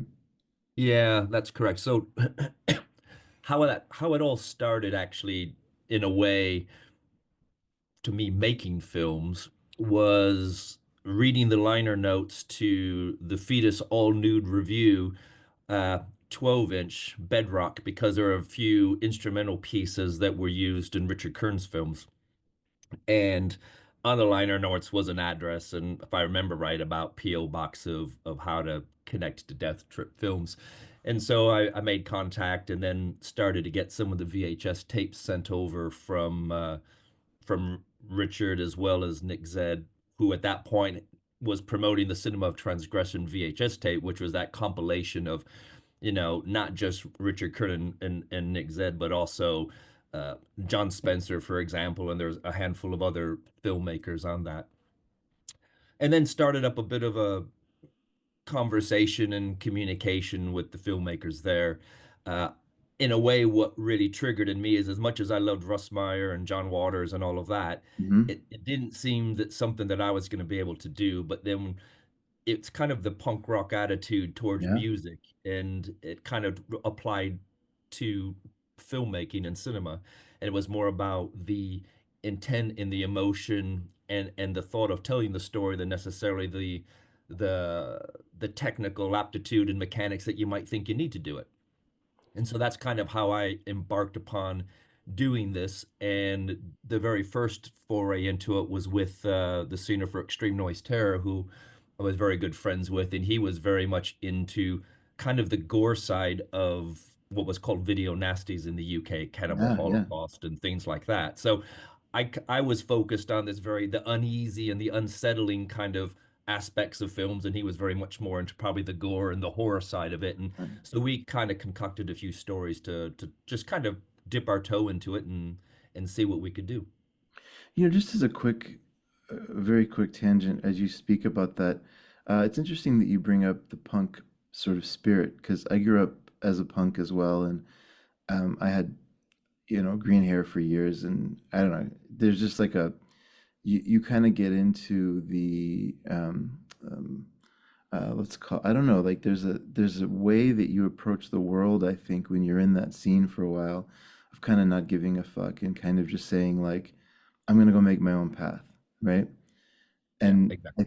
I think the cinema of transgression, even I mean, even some of the people that are maybe a little bit more of a household name, like a John Mortsugu, or a Richard Kern, but everybody in that movement, their their films are just all very much their own, and I've always loved that about the movement. You can tell that there's no constraints on what they're making, and they're setting out to just go tell a story that's very personal to them. Yeah, exactly. And I think it's also something that's just not restricted because you happen to like a style of music. It's almost, I would call it a life philosophy that Hmm. actually Hmm. you can apply that lens to all aspects of your life. And in a way, I was playing in punk bands at that point in time in the UK, and it's just taking that same lens and then applying it over a different creative outlet. Yeah. And to go back to the question about the distribution, and as I was then creating my own films and distributing them in the US and advertising them in, Film Threat and Hugh Gallagher's Garotica or Draculina, sorry, and some of those other outlets, uh, mostly myself and Nick Zed kind of struck up a friendship, and then Nick asked whether I could go ahead and distribute the Cinema Transgression pack that he had created, which was primarily the compilation tape, and then his own films, which was Police State, and there's the sets of other ones that he was Sure. doing. And through the same outlets in Europe that I was using, and then that expanded to Cassandra Stark. So the films that she had done, We Are Not to Blame, and a couple of others, then became so the distributors that I had were now also distributing their films. And at one point, Nick said, I think in probably 90, 91, he said, most of the income that I'm getting from my films right now is coming from myself in Europe because, in a way, you know, he'd done a good job promoting the New York scene in the mid 80s. By the time I got involved, which is really the tail end of that, it was almost like there was a new audience in Europe that was kind of Oh. following it. And so I was sending him checks on a weekly or monthly basis, and it was interesting. Now, the reality of what that means for distributing, for those who probably, I'm sure, are or aren't aware, is sitting at home with several VHS recorders connected to each other with a blank tape and watching a counter while you're trying to get on with daily life to put the next tape in and hit record and next tape in and hit record. And then I'd go to the photocopier shop and photocopy the artwork that he had given me, handwrite a label on it, and then send it out in the post once somebody sent you a check, because there was no PayPal. So it was really much a very much hands-on. So I was doing my own films and then doing Nick's and Cassandra's at the same time. Well, it's probably time to get into the your exciting work, but just it's funny. I grew up just because of my age. I guess I grew up really in the kind of skate punk phase of punk rock's history. If you look through the history, Yeah. so and a lot of those bands that I was listening to in the '90s are still touring in Japan and Europe, even though they're kind of not as popular in the U.S. I mean, they'll bring in 300 people in the US, but they'll go to Tokyo and have 4,000 people at a show. So it's just you never know exactly where something's going to catch on. It's funny you say that, because the band that we connected with when we landed here was the Addicts, and they're Oh from yeah. the place I live, and I was in bands with members and back and forth and so forth.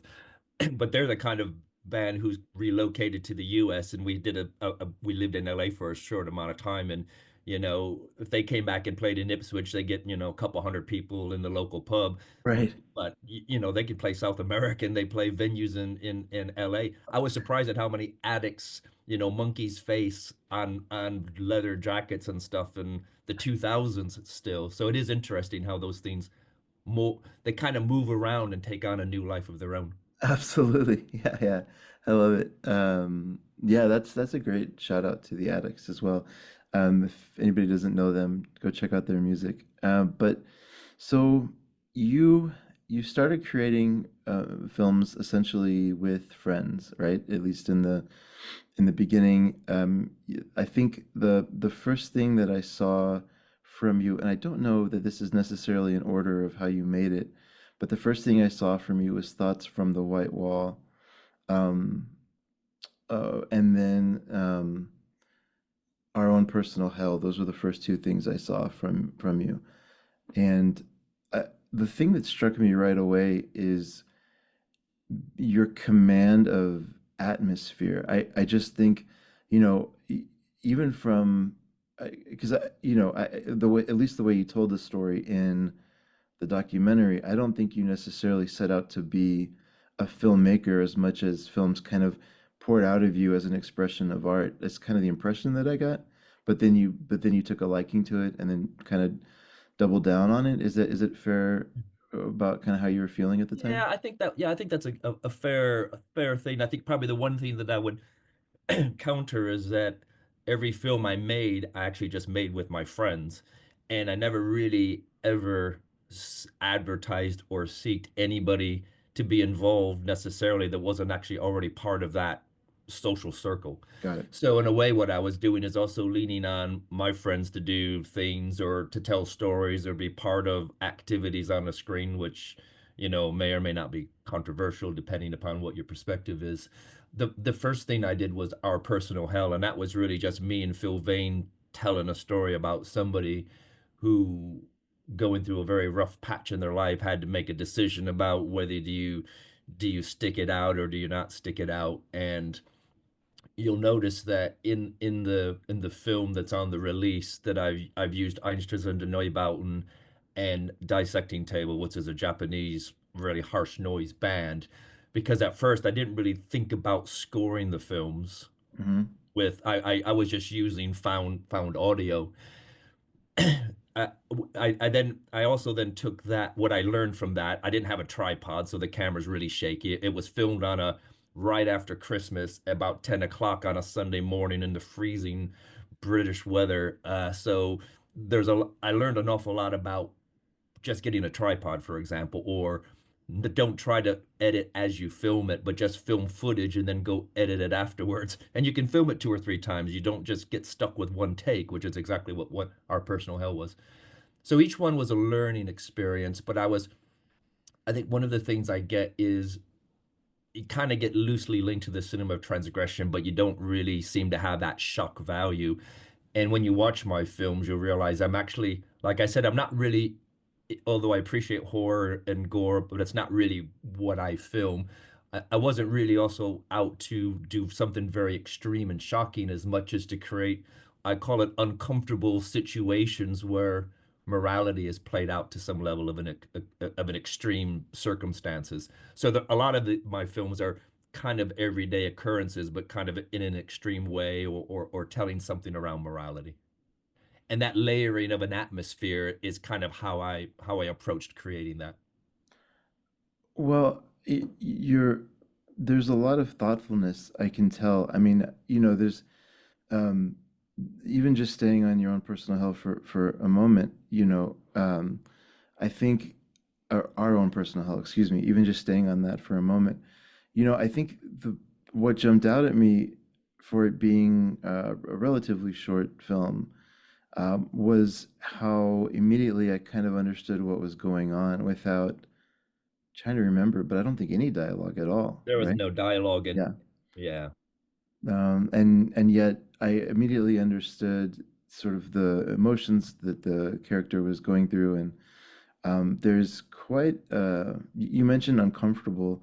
There's quite a sad moment in the film at one point where you see At the time, you don't know if it's a dream or a fantasy or real, but you see this person making kind of a very sad decision about their own life, and then going back and kind of reflecting on it. And I think, you know, watching that play out, I just felt a deep sadness, even though I didn't, just 10 minutes before I didn't know that character. But so you kind of immediately pulled me into this world and made me care about this guy who was obviously going through something and really contemplating his own existence and the importance of himself.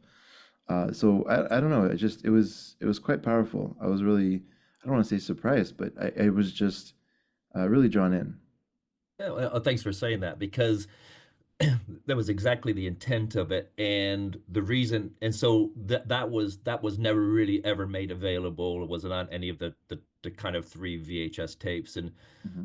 the two primary reasons, the first reason was because it was so early and kind of cutting my teeth that although I thought it emotionally told a story, it kind of didn't tell it in a technical way. I would have preferred to have did a couple more and come back to that topic and then redone it again, but it might not have turned out the same. The second one is that because I use music but from both Neubauten and Dissecting Table, that when I got to the next set of films, then I started to score them with music written for the films, and then I felt they took on a much more a holistic kind of intent as opposed to creating some visuals with a story and then finding some found music that I thought would add to it. So that's the primary reason why the that never came out. And in a way, I'm glad that by having that come out, and interestingly, in the Ipswich scene, because Phil Vane, that scener, was a near and dear friend to all the punks in the area, as well as being quite influential with Extreme Noise Terror, passed away quite a few years ago. And so when I did a local screening of that, most people had never seen it before, and it was quite a almost an emotional, touching thing because you could actually see this character. You were at the pub every Friday and Saturday, physically walking around the same environments that we used to walk around, and quite quite a poignant moment. I, oh yeah, I can imagine, especially with what happens in the film itself. Oh, that's crazy. You so outside, you had a few more shorts that were separate from your anthologies. We mentioned Thoughts from the White Walls, My Funny Valentine, but what you keep kind of referencing these VHS tapes, so maybe we should talk about that. So you've also created a series of anthologies, right? Yes. And so that's featured on this disc, which is great. Before we get into Cercium, maybe we can spend a minute just on the anthology. So, do you, how did those come about? Like, how did you, sort of get the idea for that um, and initially make those? I'll be honest, that idea came from buying the VHS tapes from the probably Richard Kern, really more so than the others, because what I realized was that if you're going to market and sell the tapes, you need to have enough content on there to Mm, uh make it, add value. sure. And I never really wanted to make a 90-minute, 60-minute feature type thing. I was really quite focused on making me these short, uh, I'll call them a bit artistic, that didn't really have dialogue, but I could tell a perhaps a complex story in 5 minutes, 8 minutes, Sure. 12 minutes, and kind of cut lots of aspects out of it that were not necessarily immediately adding to the story. So what I ended up doing is collecting the first three films, which roughly added up to 30 minutes, which seemed to be a reasonable amount of time for a tape that kind of showed a theme, but it also, someone was going to spend $20 or whatever they happen to cost, seemed to be a reasonable amount of value for someone who might want to consume it. Hmm. Then and then the next set of films was about 30 minutes as well, which was Dead Love, Jesus Hates You, and My Funny Valentine. Hmm. And then when I got to the last one, because it was 45 minutes, it felt strong enough to just sit on its own. So the trilogies was really more down to economy and making it interesting for someone to consume. And there were some loose threads through it. Interestingly, they weren't necessarily filmed in the order that they appear on the VHS tapes, but they seemed to work well. So actually, Jesus Hates You was filmed probably right after Thoughts from the White Walls, but actually I didn't formalize it until the end. The Ah, the okay. other thing that had happened is I had continued to use some music that wasn't self-scored, uh, and one of them I used some music from Lydia Lunch from In Limbo that I thought worked really well. And when I asked, I realized if I want to promote these and use other people's in music, then I should make sure I got permission. And so, uh, communicating with her, she was like, "Don't take it off, but ask in advance." And then I started to think about it. I said, well, actually, it's a really good point is to go and have someone watch the films and then create the score as it happens. And so that's also the reason the sequences of when how I filmed them isn't necessarily how they appeared. So the band White Slug, which is where Jason Whittaker and that connection, basically I completely took Jesus Hates You, which was called I think Sins of the Flesh previously, re-edited it, looped it, made it go faster and faster, and then had them put their music on top of it. And the bits with Jimmy Swagger and the cross were all parts of the fabric of the music that they were creating, and then that just layered right on top of it with some extra imagery. So in a way, that the way the audio worked also dictated a bit how the films got released on those trilogies. That's awesome. The thing that's very interesting in hearing you kind of reflect on this is the creative process. I think it's I, before we end, I want to ask, why you stopped making films. But before we get to that question, it's amazing to me because editing, you casually mentioned editing, but it's not the same as just opening up an editing software No, now. I no, mean, no. you were in there with the tape, right? Cutting and pasting and I mean, Yeah, cutting and taping. yeah, you're right, actually, because I had two VHS tapes, and however quick you could hit play and pause, you know, is about as good as you could get on a cut. And trying, I use Movie Maker now, and I could do far more stuff with free Movie Maker than I could ever do there. The what I did realize is that I'd outgrown my ability to edit the films uh, pretty quickly, and I had to start hiring an editing suite to do Cursium Delectus, which, I realized I've been pronouncing it Cursium Delectus since the damn thing came out in whatever 91, 92. The reality is it should be Cursium Delectus because of the Latin pronunciation, but I'm going to stick with my mispronunciation. Uh, It's your movie. yeah, I know, but I am even the actor in it pronounces it correctly, Richard, and but he has he studied Latin. Uh, Okay. so when I did that, I hired an editing suite to do that, and I took Jesus Hates You and I used an editing suite because I was able to do the layering of images on top of each other, like the Jimmy Swaggart and the Burning Cross on top of that Hmm. loop. I would not have been able to do that with my two VCR tapes trying to stop, stop, start. So each film became more complex, and I tried to do it better than the one before, which, I kind of stepped back, and if I looked at the quality of our own personal hell with the camera, shaky camera and stuff, then I looked at Cursium Delectus.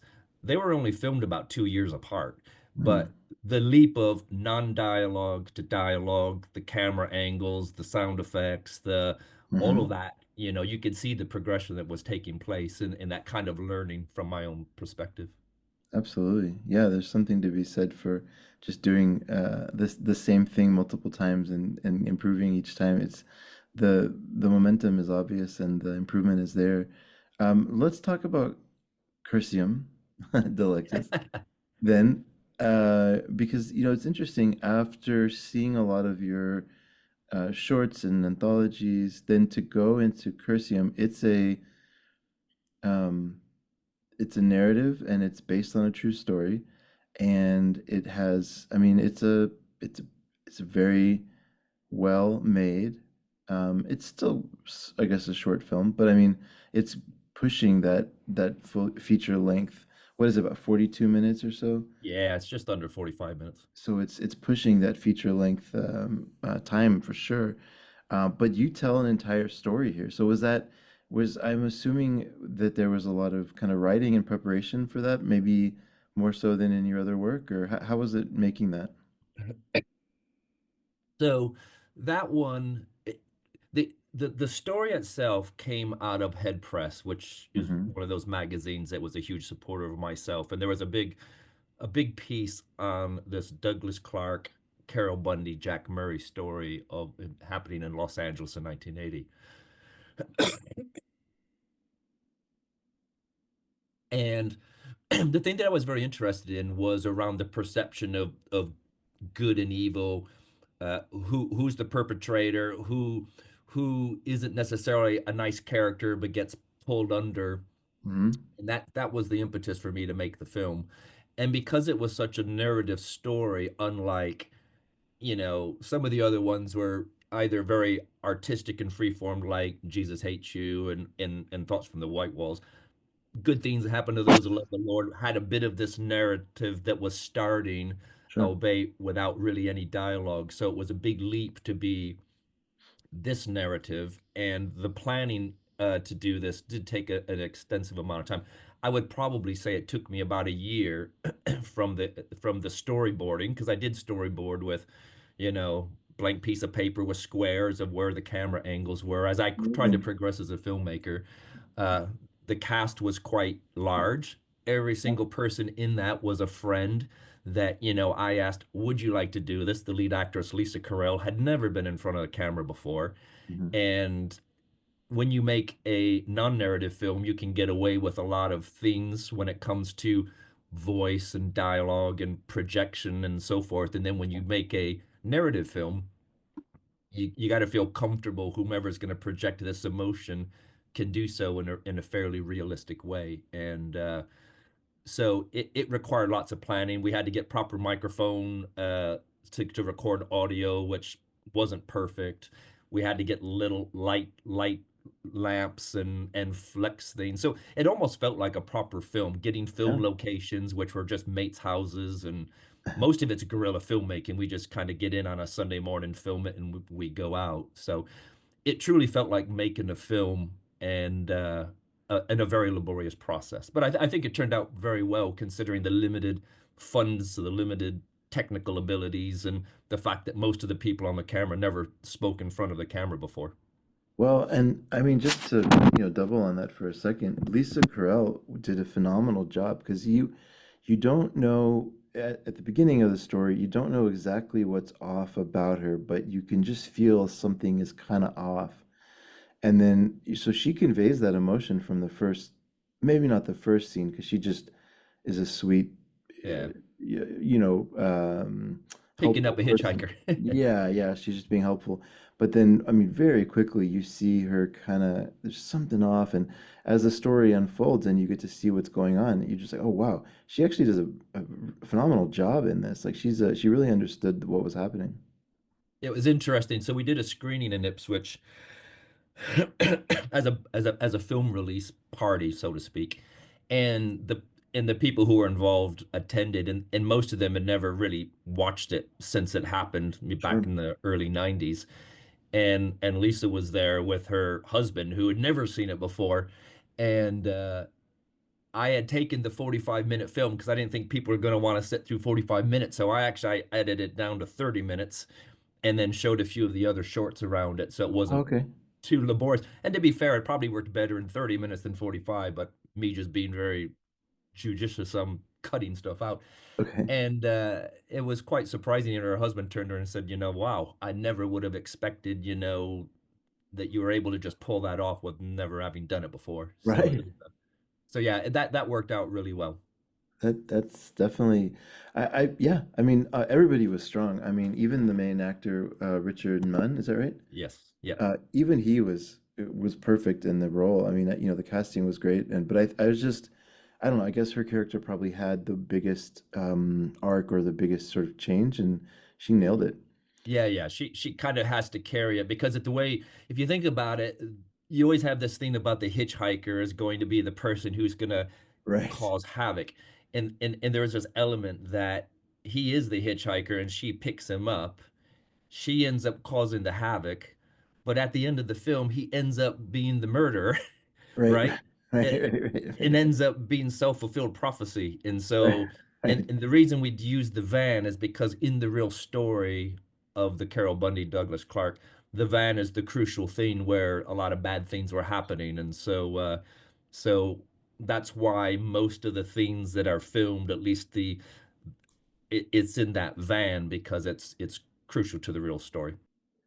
So yeah, Richard, I just can't encourage enough that people give this release from Saturn's Core a chance. And um, like you said, Heather does a great job with the commentary, and the writing on it from everybody who's involved is very personal, and I think sheds some light on this in a really great way. So it's a good release, and it is selling fast. I mean, it's only, as of the time we're recording, there's only 300 copies left. So it's not going to be there forever. And I think it's one that people would be happy they owned, if once they discover it. So I really would push people to give this a chance. I I'm just curious, and I don't know if this is something that, I hope this isn't a sensitive topic by any means, but I'm just wondering, you obviously have a knack for storytelling and a knack for visual storytelling. Is there a particular reason you got out of it? Yeah, I think there it was a combination of things actually all coalescing at the same time. For those who don't live in the UK or especially at that particular time period, there was a lot of pressures around a thing called video nasties, and that's where it was Mm, illegal to distribute films that were not classified by the British Board of Film Classifications, BBFC. And uh, I could film what I wanted to film, but trying to distribute them within the UK ended up becoming quite problematic. And there was a police raid in Manchester, and one of my tapes was held up on a raid for types of films that were part of this, even though my films are not extreme by any means, and in the mhm, kind of that kind of gore field. mhm. Uh, that became a pressure. A friend of mine ended up being imprisoned for the distribution of films. A bit more of an S&M nature, but it was still the key tenet of that. Wow. The film with Douglas Clark, as soon as it was released, I got a letter from San Quentin, death row from Douglas, and that embarked upon a several year, in, I guess, kind of relationship around his case and life on death row. That got very complicated. He ended up going into solitary confinement based upon some collateral that was being sent back and forth between us. Holy moly. I started to get legal letters from his lawyers. So I had this kind of pressure. It wasn't just making underground films and distributing them on VHS tape. There's this other drama that's going on Right. behind. Right. Uh, at the same time, within my family, had a young daughter. She was 2 years old. I was working a night shift on a military base, and I've got quite an obsessive personality. So as each of these films in these short amount of time became more complicated, and at the look and when you looked at Cursum Delectus and how long that took, and planning and storyboarding, if I wasn't filming, I was thinking about filming, and at the end of the day, all of that pressure really wasn't fair on my family relationship with Sophie and so forth. So it came to a point where I had just put things on hold and go back to the things that were really important in my life. And I Okay. think because filmmaking was something I kind of drifted into on the backside of punk rock and music, it then became an all-consuming burning flame to the point Mm, where I kind of got blinded by lots of other things that are going on in my life. And it was time to put that flame out and then go back and, really go back to be the husband, father, all that stuff that I enjoy being and continue to do.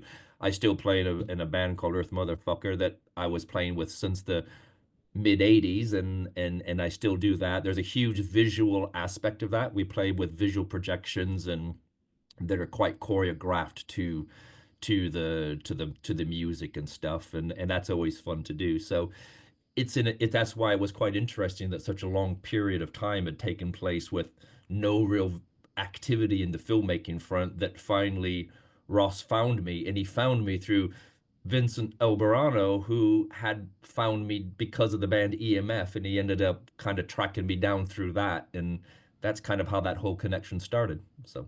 Oh, wow. Okay. That's fascinating. Um, well, it's obvious you're a creative spirit at heart. And I'm very glad these films were restored and this retrospective is out to be viewed. And yeah, I just thank you for taking the time here. I don't know that I have any other questions. I think that's a really good introduction to you and your work. Is there anything that I missed asking you that you'd want to talk about? No, I think that covers it. I think if I follow on from I did this as a blast of activity for over about a maybe four year period Hmm. from around 89 to maybe 94, let's say about 5 years. Hmm. You know, I look back on it with, pride that I was able to create this with this group of individuals who, just wanted to basically go out, have fun, be challenging, Sure. uh, create some, thought-provoking content. And, like I said, it's a little bit of a time for me, it's a bit of a time capsule of what my life was like back at that point in time. Because once we got done doing a film scene, we'd go to the pub, we'd go to a gig, we'd have a dinner, whatever. And so Right. it was just what our life was like at that point in time. And, life just kind of moves on. And so it's been a nice opportunity to me to go back and reflect on it. And the other thing that I think is quite another positive is it's kind of opened up myself into a whole new community of new directors, and even acquainting with ones that I'd never connected with. So Charles Pinion's a great example where both myself and him kind of sat on the fringes of this cinema transgression, and Jack Sargent wrote a great book, Death Tripping, that talks about that scene. Hmm. Hmm. And both of us are in that book, but we've never really met each other, but through the release of my films. And I know Twisted Issues, and in his work we've connected. And I've also since connected with Bruce Longo from the Bloodsick productions team. And interestingly, we both, he filmed A Corpse for Christmas in 2023 based upon exactly the same Bundy Clark case that I filmed, Cursium Delectus. He took a different perspective of it, and literally last night he had a film screening, and I created a short little feature piece as an advert in it. And one of the things that happened with Douglas Clark is that I had recorded Douglas down the phone line for a film soundtrack project, which unfortunately never got released. Okay. And I included some of the dialogue that we had recorded with Doug on top of the film clips from Cursium Delecta. So it was quite interesting to virtually be part of a film screening in Philly last night, and I think it's going to be in Los Angeles later in December.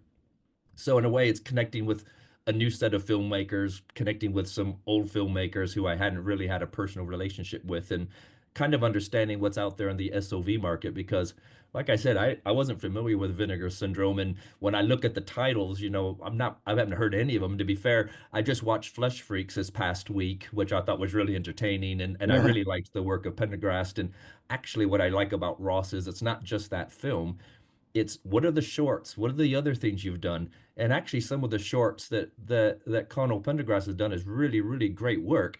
Nothing Sure. like Fresh Freaks, but actually really interesting and thought-provoking. And so that whole package is quite an exciting. It's almost like re-exploring now a whole new set of films that I wouldn't have thought of exploring otherwise.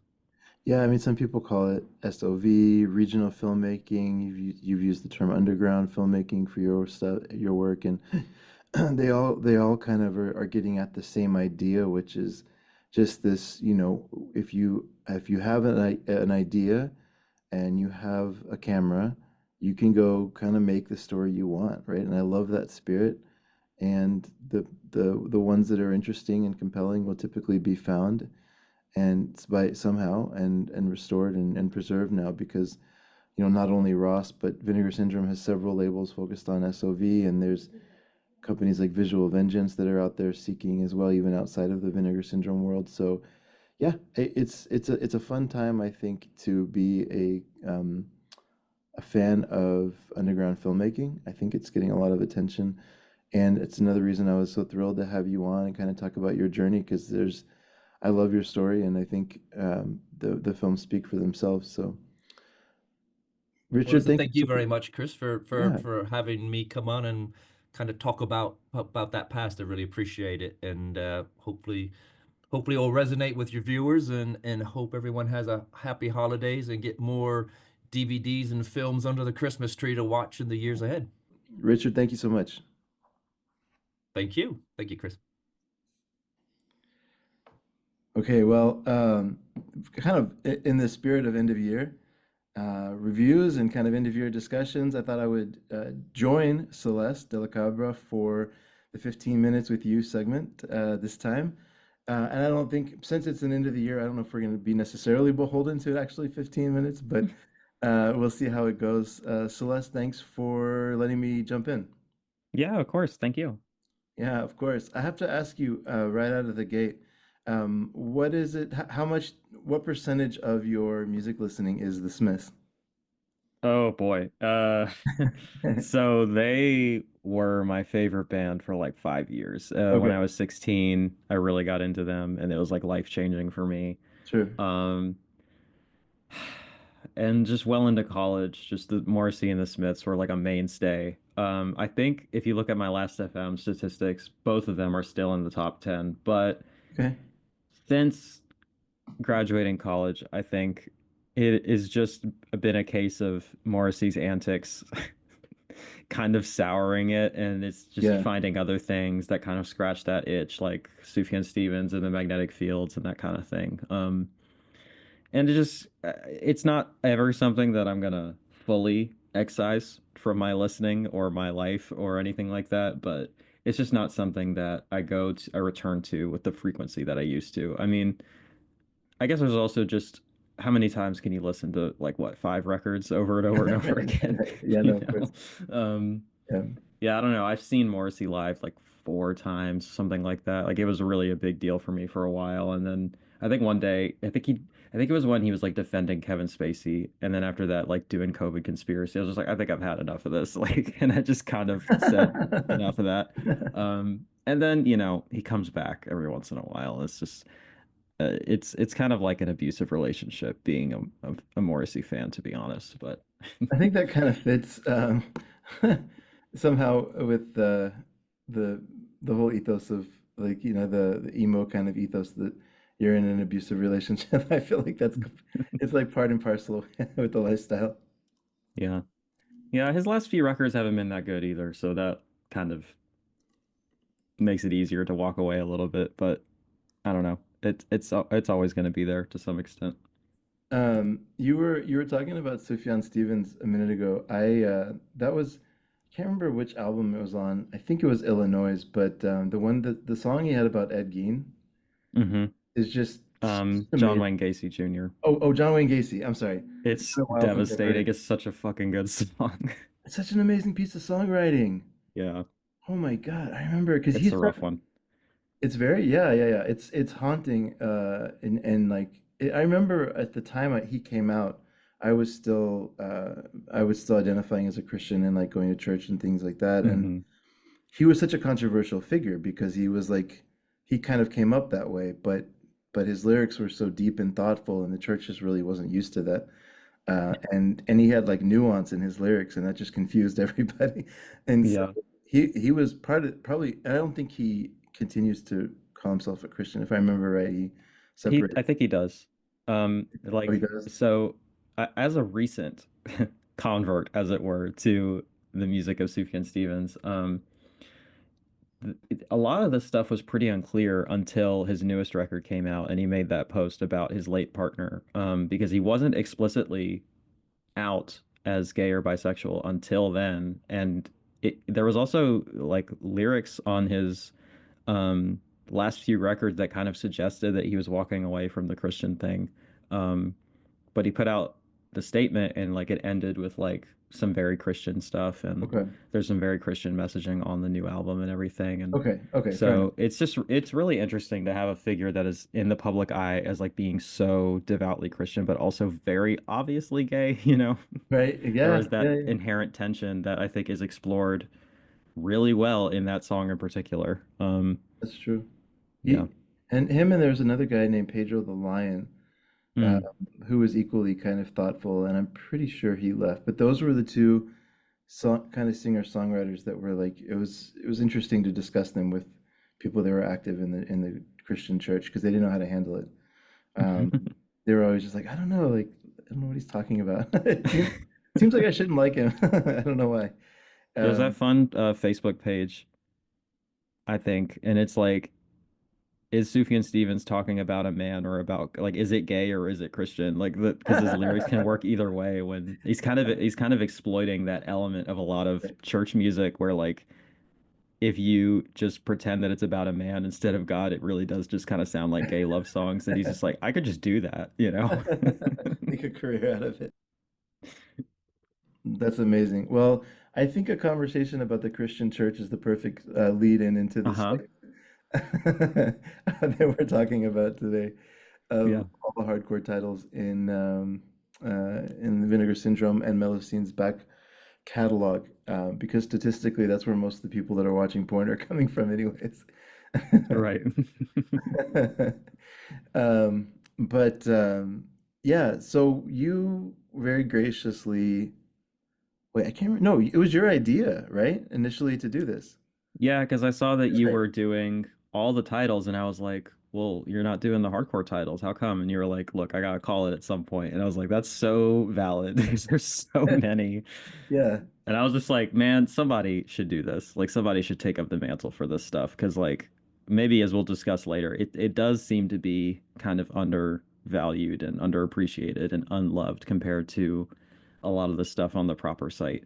And it's something that I have been getting into regardless, sort of listening to the Rialto Report podcast and um getting the releases every now and then and trying to just learn more about this stuff. And so it seemed like the perfect opportunity to kind of formalize that self-education and maybe take others along the way, you know?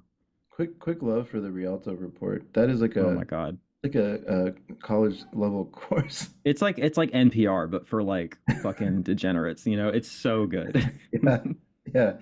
It's It's like This American Life or something, you know? yeah, It's it's just staggeringly well incredible. made. You're right. Yeah, that's crazy. It is incredible. So I'm gonna try to get them on at some point in the new year. Oh man, that'd be so good. Yeah, I don't know if I mean I have no idea if they're available, but I think it makes the most sense to bring them on for the Valentine's Day episode. So I'm hoping that would work. Hmm. I would love to try to get that in. So we'll see if we can line that up. Sick. But I'm so glad you did this. I mean, I think it was interesting hearing the first segment. You very quickly got it into a form and a shape that I Hmm. think is very digestible. So well done on creating something that I think is a part I always look forward to hearing on these Well, episodes. thank you. I appreciate that. Yeah, of course. When did you really start, like, because like Vinegar Syndrome is kind of an interesting history with porn or with adult titles, because that's sort of how they started, right? Hmm. Um, the very first release was the Herschel Gordon Lewis, the Lost Films. Hmm. But I think even before but like throughout their history, they've always had a lot of adult titles kind of mixed in, and then um, and some that are maybe like porn adjacent. Yeah. Hmm. And so it was an interesting decision to split off and make this whole Melosine side. Um, and now I kind of think of it as a partner label. How do you even think about Melosine? Yeah, it's interesting. Like when I talked to Justin on the first segment that I was on here, he said that pretty much all of the labels on the Melusine site, except for Pulse and Agfa, the ones that are also partner labels on the VS site, he said that they're all technically just like imprints of Vinegar Syndrome. So I've been struggling with how to think about that in kind of my own in mental categorization or whatever. Right. But he said that it's all done in-house and like it's their restorations and like, but it's just like an internal collaboration, I guess. Especially with Dystrophics, which also exists on the Vinegar Syndrome site and is listed as a sub-label along with Cinematograph and VSP and VSZ and all the others, you know. VSX, just covering all of them. Yeah, exactly. So I'm still not entirely sure the precise relationship of like Quality X and Command Cinema, and I think there's at least one more to the VS branding per se. but I think of it.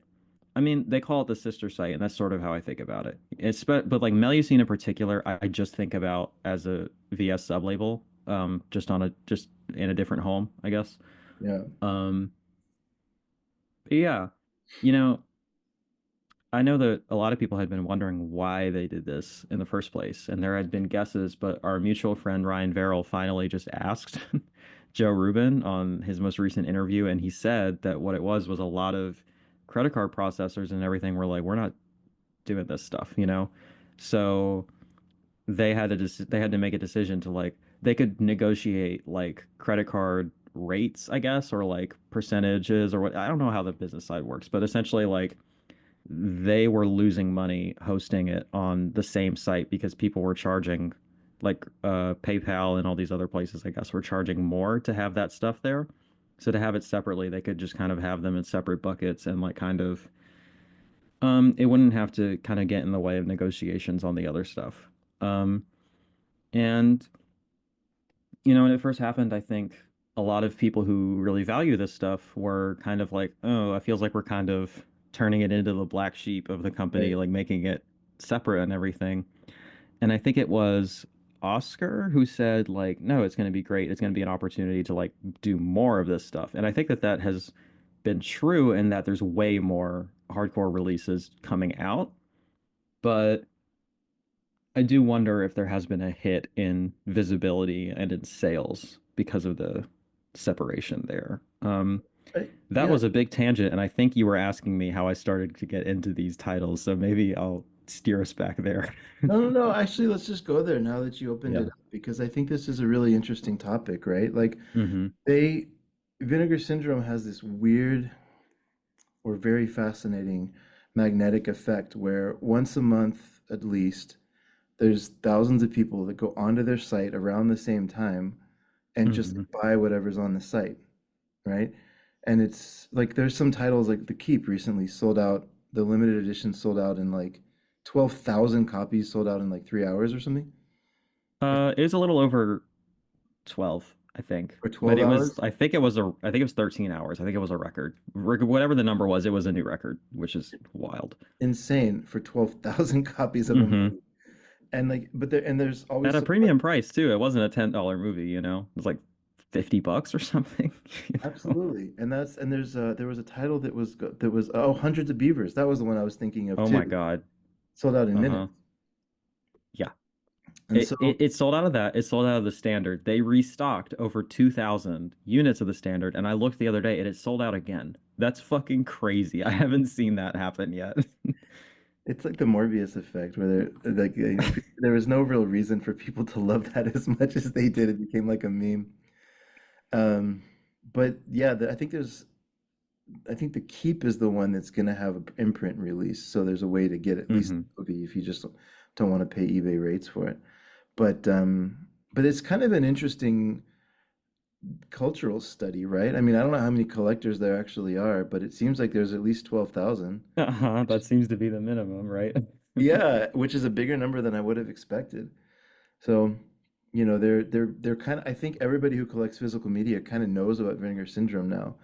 It Hmm. seems that way anyways. I mean, there's always going to be the people that are shopping at the $5 bin in Walmart and like, much love to those people and they have YouTube channels bragging about the deals they find and stuff. And like that's awesome, but that's not really kind of what we're talking about, right? Right. That's different from like the library kind of mentality I think that Vinegar Hmm. Syndrome really promotes.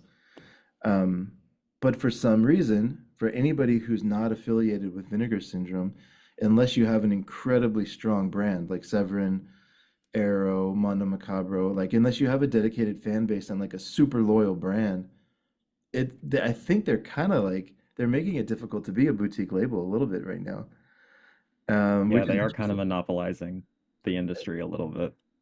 Which It is makes me slightly nervous, but it seems to be a good thing for now. So we'll see. I know, yeah, yeah. I go back and forth on that because we have the subscription coming up here in I guess roughly 2 weeks from when we're recording, Hmm. and I'll do it again. Obviously, I mean it makes sense with the podcast. Makes sense for you. Yeah, yeah, it would be weird if I didn't see any of the movies.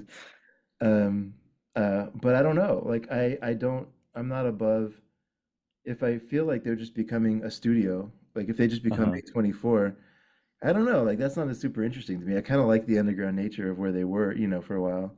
So Uh-huh. something I'm always balancing.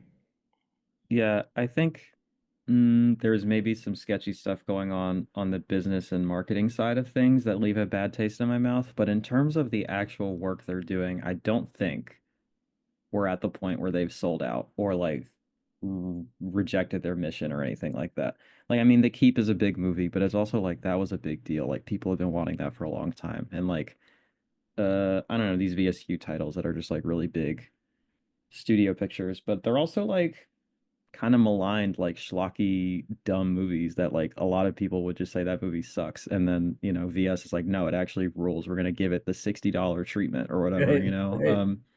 which is still kind of a underground ethos sort of thing going on. But like if you can have that and like fucking what was the one? The weird like heavy metal snow horror movie that came Oh, out the Blood same Tracks? Blood Tracks, yeah. Yeah. I mean, as long as that stuff is still coming out too, I don't think there's really like, come on, how many people have really seen that or like would drop $30 on it were it not for this sort of um, kind of excellent branding and convincing of the average person to give weirdo schlock B movies a chance? Well, I mean, And like, as yeah, long as Melusine exists, period, like as long as they are still giving a spotlight and nice restorations and nice slipcovers and everything to just hardcore films. I mean, nobody else does that. So, yeah. I mean, well, okay, there's a few. I think 88 is doing some more pornographic stuff over there, but like really it's very few that are even willing to entertain that, much less have their own website for it. So as long as that exists, like I'm not going to accuse them of like selling out or anything. Just If anything, I think it's kind of cool that like that and Roadhouse can exist in the same warehouse. well, that's what I was just about to say. I mean, like, getting that most recent Forgotten Jolly set number 7. Hmm. Those movies are fucking amazing. Like Mystère and Obsession, Taste for Fear. It's gonna make all of my list of like the top movies I've seen this year. Like they're just amazing Hmm. films, but like totally underseen. And like the fact that they're putting that stuff out, like I'm all in. I'm just I'm just like watching closely. Like, okay, I don't know, like it feels like in a weird Hmm. spot, you know? Hmm. But then yeah, I mean, be able to go buy Chantal Ackerman and then Blood Tracks at the same click Hmm. on the website is amazing, right? But It's pretty but wild. yeah, but then for the Melosine titles, I don't know. I think it's kind of falling in, at least from the outside perspective, it's kind of seems like it's falling into that like um, Fun City, maybe as much as I'm sad to say that, or like even TerraVision, although they're doing their own thing and I think they're growing their fan Hmm. base, which is great. But there is a dip when you leave, right? Hmm. Yeah. It's just Yeah, it's it's like so even convenient. I will forget to check some months. I'll just be like, oh yeah, I gotta go look at that too. I mean, now it's not gonna happen because I have like a job reviewing them now. But like beforehand, it was like, oh, I just kind of forgot about it. Let me go see what's going on over there. Yeah.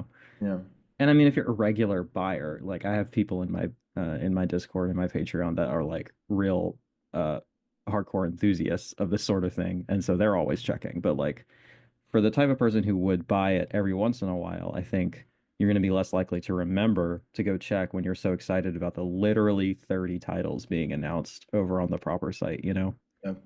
Just wild. Yeah, it is wild. But let's talk about that for a second because they have had two release the Melocene itself, the label Hmm. itself, not the website, but the label has had two Hmm. releases this year, right? Yes. And they're both movies. It's interesting hearing you talk about them, Sam Deegan talk about them. Anybody that actually sees these movies is like, what? This is amazing. Hmm. So it was Blind Ambition was the first one, right? Hmm. And Yeah. then this recent one was the Alice in Wonderland one. Through the Looking Glass. Through the Looking Glass. I don't know if it's actually Alice in Wonderland, but your description did. It's inspired, Okay. clearly, but it's not like that. Okay, yeah. What you sold me hard on Through the Looking Glass, so I need to see that. I'm Hmm. sorry I didn't get to do it before we spoke, No, you're fine. but you loved it, right? Yeah, it's great. It's so fascinating. It actually ties into our discussion on Sufjan Stevens as like a kind of religious person making subversive art. That Um, backstory was wild. yeah, it's crazy. I don't know. Again, I said it in my review, but everybody just pull up the Rialto Report interview. It is on the disc, but it's also on their RSS feed for free. And just listen to that because it's so fascinating. Um, it's just honestly just buy the release. Like it's sold less than 2,000 units so far, and it should be higher than that. Like it's a really important film in the history of this sort of thing. And if you're like a real, I don't know, if you're into the real freak shit, like if you like the crazier stuff on like Severin and Mondo Macabro and Vinegar Syndrome and stuff, like that's gonna be up your alley. Like it just is. I feel very confident about that. And yeah, I mean, speaking of the Rialto report and year in review, like one thing that they've done that I'm really excited about is officially start collaborating with them, which is like, I can't believe it took that long for that to happen. Because like, I mean, Ashley West is like the guy. He's like the guy you want to go to for this sort of stuff. And he Right, has right, the right. connections and can make it happen, you know?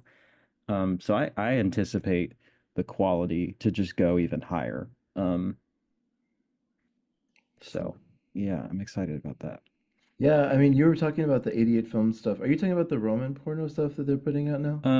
Yeah, I think so. Okay. Because those are wild. Like if you ever get a chance to see any of those, they're this mat it's like a it's very similar to almost like a Fellini Satyricon or like a Caligula, but Hmm. minus this because they don't actually have penetration in those movies because it was kind of like not a thing in Japan really. But Hmm. they're softcore, I guess you could say it like that. But they're extremely elaborate and like really super entertaining. So looking beyond Melusine, well, I mean, actually, I guess just in case anybody hasn't heard you brag about Blonde Ambition, I don't know if you want to spend Hmm. 30 seconds on that because you love that one as well, right? I liked that one maybe even more. It is just a classic Hollywood screwball comedy, but with sex scenes in it, and it's Great. great. It looks beautiful. It's really well made. Shot by Roberta Findlay, and directed by I'm forgetting their names, but they are two brothers who are both gay and shooting straight porn. So it's got that like kind of like like musical camp sensibility to it, you know. It's Ah, just so okay. much fun. It's so great. Um Amaro, is that right? The Amaros? yeah, that sounds right. John and Lem Amaro. That sounds right.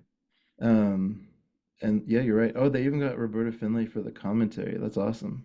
Hmm. Uh, And I was showing you before we hit record, but if anybody doesn't have these releases yet, I mean, they are my pick for like the nicest packaging out right now. It's just so uh lavish and deluxe and unique, and they're just really cool. So yeah, I'm just hoping to see more of those next year, especially like because they seem to be holding space for like the real bangers on that line.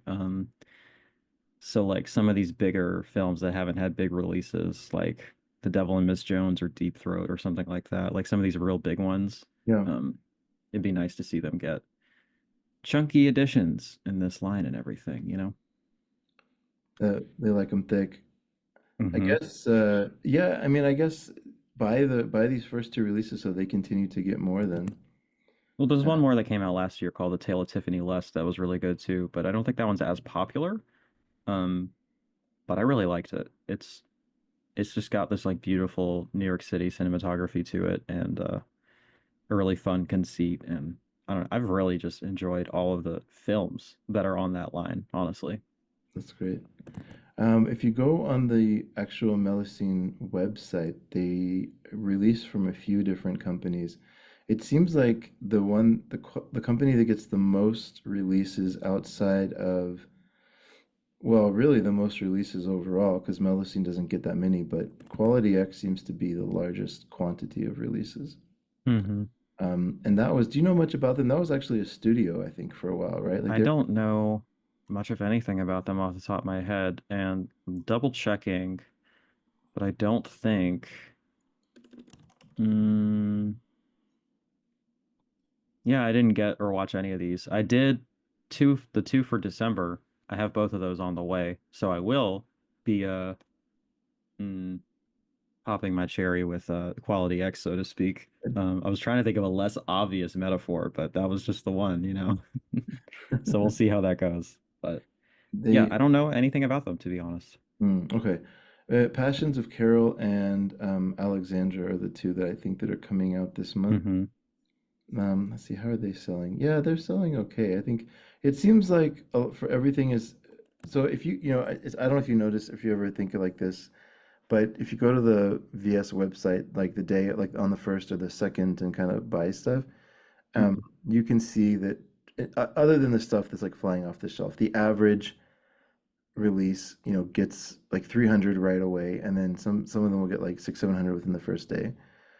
Mhm. And then the partner labels, it seems like a good day for them is like around maybe 500 or so, and then they just kind of Mhm. trickle down from there. Yeah. So like, it looks like, I mean, this one is already sold about 700, so I guess it's kind of in line with that. Yeah. So Yeah, they do seem to sell about like somewhere in the middle of what you could expect a partner label to sell. But like there's really not a release on this site that just sells out on the day one or anything like that. They don't really have that because I feel like there's a ceiling to the amount of people who are like looking for this. And I'm hoping to help change that, expand that a little bit, but it seems for right now it's hard for them to sell more than 2,000 copies of something like this. yeah, it, I wonder if they just stick to it for a few years. I mean, because even Vinegar Syndrome, when they first came out, their limited releases were 1,000, maybe 2,000. Hmm. Now they're up to 12. So maybe it's just a matter of getting that just sticking with it and getting people drawn over there, like you said, and promoting them like Hmm. that. Because yeah, I think Quality X. God, I'm trying to remember this now, but I remember doing research on this. I think there's a tie-in to a distribution company in New York called like Mature Pictures or something. Um, but I don't know. Yep. All presented in homage to its namesake of esteemed New York film distributor Mature Pictures, the company which almost single-handedly raised the bar for outstanding sex films and whose films will be included in this fittingly elegant collection. Yeah. I wonder, I need to do a deep dive into that. I'm just always curious because my favorite thing about Vinegar Syndrome, if you just look across their values, I guess, is that it seems like Quality X lines up perfectly with what they want to do, which is taking these movies that are at risk of getting actual Vinegar Syndrome or like degrading past the point of being Hmm. watchable and like kind of making them available for another 100 years for people, right? Or however long the digital files will last. So, to think about like everything I've heard about when Bill Lustig especially talks about, I think it's 42nd Street, that where all those porn theaters were in New York. There was like this massive uh, amount of people that would go there and just like go see an adult film. Like it was, for a while, it was like kind of, it was never like a Broadway kind of thing. I mean, I won't go that far, but it was like very popular for a while, right? So there was all these movies that were coming out, and like they were always trying to draw people in, and like stars were important, or like, they'd be outside yelling like different promotions to try to pull people in to see these things. And so it's fun to be able to capture that. And I think one of the things I like about what they're doing with the Quality X releases is, they're actually pulling commentaries and features, Hmm. and like they're giving them proper releases, kind of similar to what you'd expect from a partner label. Yeah. So yeah, anyways, it was a finite period of or finite part in New York for a small period of time, but like these were very popular movies in that time. I think what do they always talk about? What's the one for you mentioned it, just Deep Throat was like the number one grossing film Hmm. of the year that year, right? Like it beat everything that year. So outside of Quality X, then looks like the other label that gets a lot of love on here is going to be Pulse as well as Picorama, right? Hmm. Yeah. But Pulse is actually not. They have like a unique relationship with Pulse, but I think it's actually a French company, right? It is. It's a French company and it is a partner label. They have one release right now on the Vinegar Syndrome site because it's not hardcore, but Okay. that's what they typically do. Um, Yeah. and I think they just put out like what, one or two this year or something like that. Yeah, they had a movie called Candice Candy, which Mm-hmm. must have been maybe 2 months ago-ish, 2 or 3 months ago. And then I don't think they had anything else out this year. Um, because this it seems like Quality X really dominated this year, and then there's a few titles from Command Cinema as well. I watched one of those the other night and really enjoyed it. Farewell Scarlet. Okay. One of my patrons sent me a copy of that, and it's like a hard-boiled murder mystery that is also pornographic, and it's very silly, and it's very like it's almost like a parody of like the hard-boiled detective stuff, but Nice. it's like also kind of like if you made a hardcore version of like Clue or something like that. I was gonna ask what kind of It's funny and it's good and it's well made and I really liked it. So that's another recommendation to throw out there. that's awesome. Okay. Yeah, Farewell Scarlet, and let's see, they do have some limited editions left. So, um, but that's fun. Yeah, I think I think that's pretty much it. I mean, we've got the obviously the Distrib Picks, which is sold here, and the Vinegar Syndrome website, and that's all Stephen Morowitz. hmm It's all Yeah. he's like a legend in Yeah. the field.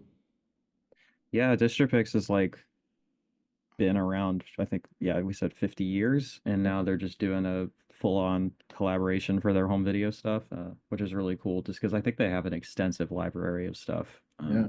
that they can mine from. I will say it's really funny to see Blonde on a Bum Trip on the Melusine site, because it's just not even a little bit in that category. There's like, I mean, a sex scene in it with some nudity. Like, I mean, it's really it. Like, it's not, you know. Flash of nudity. Yeah, it was just a straight like warning against LSD, right? Basically, hmm it was just like a straight like marijuana is bad, cocaine is bad. hmm Just one of these kind of PSAs. Yeah. But it's fun. Yeah, I think you said something a minute ago that is really interesting about like trying to draw people to this because I think you're right. Like the Severin just put out this Black Emmanuel box set, right? Mhm. And um, the content in that set, there's some extremely wacky and explicit and uncomfortable content. Have you Mhm. seen those movies yet? No. Like It there's actually sounded like it was too much even for me. So I was like, maybe I'll pass. But lately I've been kind of thinking maybe I'll get in on that. I don't know. yeah, like some of the like essay stuff is pretty rough, but like there's also I mean, just more like I think I heard that she like jerks off a horse and you see that and I'm like, I'm good on that. Just fully, I'm good on that. Like, you yeah, know? yeah, there's a snake scene like with a snake. Um y- y- I don't know. It's just wild because it's like the celebration of sex, basically, right? And Uh-huh. they're not even really like, shy about it. Like it's a fascinating look at kinks, Mhm. and you have this woman who, although she's going through all these adventures, and sometimes she's coming close to death, and like she's getting abused on occasion, um, she's sort of always in control, and like this is genuinely like something she really loves. It's presented in a way of like this is how she gets off, and she like so it's they kind of try to put it in a way where she's in control. Mhm. Um, and they're fascinating movies. But like Yeah. if Severin's putting that out on their site, not to mention a lot of the other either hardcore titles or like nearly hardcore titles that they have, it's weird to not see them on Vinegar Syndrome site anymore. And like hmm Mellish Scene, I guess my long point here is that like just because it's on Mellish Scene and you're not into just like quote unquote like watching porn, like hmm I think it's probably not fair to the stuff that's on here. Like that's probably not a fair way to look at what's actually on here. Yeah. Yeah, I hope that doing this segment and you offering me the space to do it helps kind of remove the stigma and give people an idea as to what they can expect with this sort of thing. Because yeah, it is kind of bizarre to me that people will be like, I don't really watch that kind of stuff when it's like the stuff on Melusine, but then like the Emmanuel set comes out and everybody fucking loses their mind about it. It's like, well, that stuff is like worse, Yeah, you exactly. know? Um, yeah, I don't know. I am definitely intrigued by that set because I just keep watching more stuff and just like my desensitization just keeps increasing with like some of this stuff and I'm just like whatever. It's probably fine for me at this point. I just want to see it, you know? Yeah, I would say I'm 7 movies in, and there's only in those 7 movies, there's only 2 moments where I was like, yeah, like I'm pretty desensitized by things, but Mm-hmm. it was a lot. Uh-huh. But the rest of it is more just like interesting and I don't know. Yeah. Anyways, uh, you are 4 months, four segments in, right? Or this is technically your fourth, right? So you did the initial one, and then 15 minutes with you was kind of born on number two, and then Uh-huh. three, and now this one, right? Yeah. Uh-huh. I hope you stick around next year. Um, Yeah, that's the plan. good, I'm really enjoying this. good. I really am too, and I think you're the right person. It feels like just hearing you talk and the way you research and the way you kind of prepare for this, it does feel like you're the right person to be doing this. So thank you, Celeste. Well, thank you. I try to take it really seriously, like I think that this is important stuff and I try to give it the same level of dedication that I do to my own work and everything. So yeah, I've really enjoyed doing it and yeah, it's exciting to be able to, because I'm not going to be able to participate in the subscription next year, but it will be um, exciting to still kind of have a monthly slate of films that I can look forward to and review formally and everything like that. So, Yeah. um, yeah, my channel is kind of up in the air right now. I'm not really sure what I'm doing with it, but it's nice to have this that's like Okay. still structured and like, a monthly thing that I can look forward to and keep up uh, my chops, so to speak, on this sort of thing. Good. So, Well, yeah, I'm a big fan, and I'm glad to hear you'll be sticking around. So, have a wonderful end of year, and I guess if I'm sure I'll talk to you online, but officially see you in January, huh? yeah. Can I give one last shout out for a release that came out this year before we sign off? Of course. Yeah, Sex Demon. I just Oh watched yeah. that today, and I just think it is such a cool thing that Liz Purcell over at AGFA found three lost hardcore features, and they're all on there. And I mean, Sex Demon is kind of the marquee title, so to speak, as like an Exorcist ripoff that's gay porn, and it is pretty fascinating. And I mean, the print is in rough shape because it's the only one that exists. And it's just, clearly wasn't held in the best conditions as it was lost. Yeah. But it's very watchable and the subtitles are done really well and it looks good aside from like all the scratches, Okay. But I think the grimy look to it kind of adds. It looks like something you're not supposed to be seeing, and that kind of adds to the cursed nature of the story and everything. Oh, that's fascinating. Okay. Haven't had the chance to watch the other two features on there yet, but it is a single press, which is unfortunate, but it's not sold out yet, which is also kind of unfortunate. So everyone should check that out. That's going to be my plug for that. Yeah, I think it's down to 500 titles, so there's a good chance it won't survive the January sale. Hmm. Um, so between now and that, maybe give it a chance because your Agfa stuff actually does a pretty good job of selling out for the most part. They seem to be the most consistent Yeah, seller on the partner label side. People love them, which I think is cool because like they don't really have anything that like there's nothing really, I mean, at least for me, that comes out and I'm like, oh, I've heard of that, or oh, I've right. seen that, or I've been Yeah, waiting yeah, for yeah. this. It's like no fucking idea what that is, but it looks cool. And I mean, they like can sell out a trailer reel in like I 12 know. hours, like it's crazy. Yeah, But I yeah, love them and what they're doing. So, definitely same. All right. Well, thanks, Celeste. thank you. All right. See you online. See ya. Okay, y'all, here we go. December in the books. I'll see y'all in January. Thank you so much for everybody that stuck around. I'll do my best to link everything we spoke about today in the episode notes. And just huge shout out to everybody who came on this year and gave me their time and helped me build this. I say this every time. I really mean it. If you have any ideas for the podcast, if you have a segment you want to consider hosting, if you want to be a part of this Punk Vacation community, just send me a note and I'll consider it. So, 2024 in the books as far as this is concerned. And y'all, just thank you so much for listening uh, uh, and for those that reached out and said something on Instagram or through Reddit or through Discord somehow, it means a lot. And it's fun not to be speaking into a void. So keep it up, and I love you all.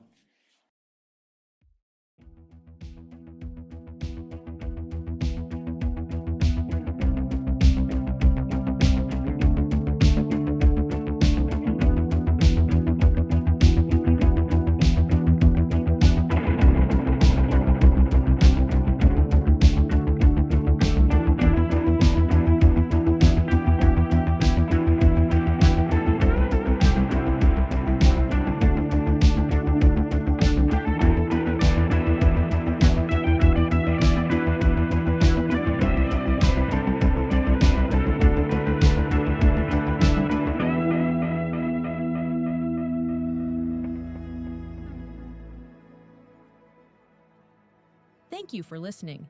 To hear more shows from the Someone's Favorite Productions podcast network, please select the link in the description.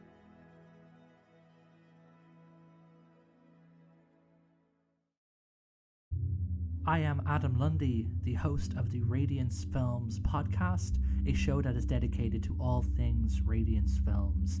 Join me every month as myself and some varied and interesting guests sit down to discuss the latest releases and announcements from Radiance Films, now part of Someone's Favorite Productions podcast network.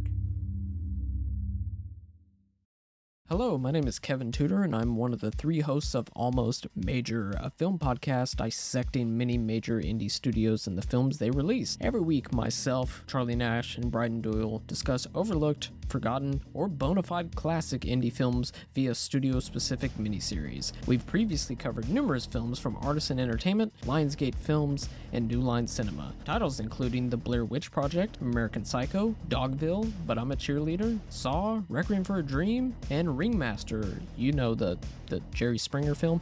Anyways, we have a fun time every week and we hope you will join us. Subscribe to Almost Major wherever you get your podcasts. Now proudly a part of the Someone's Favorite Productions podcast network.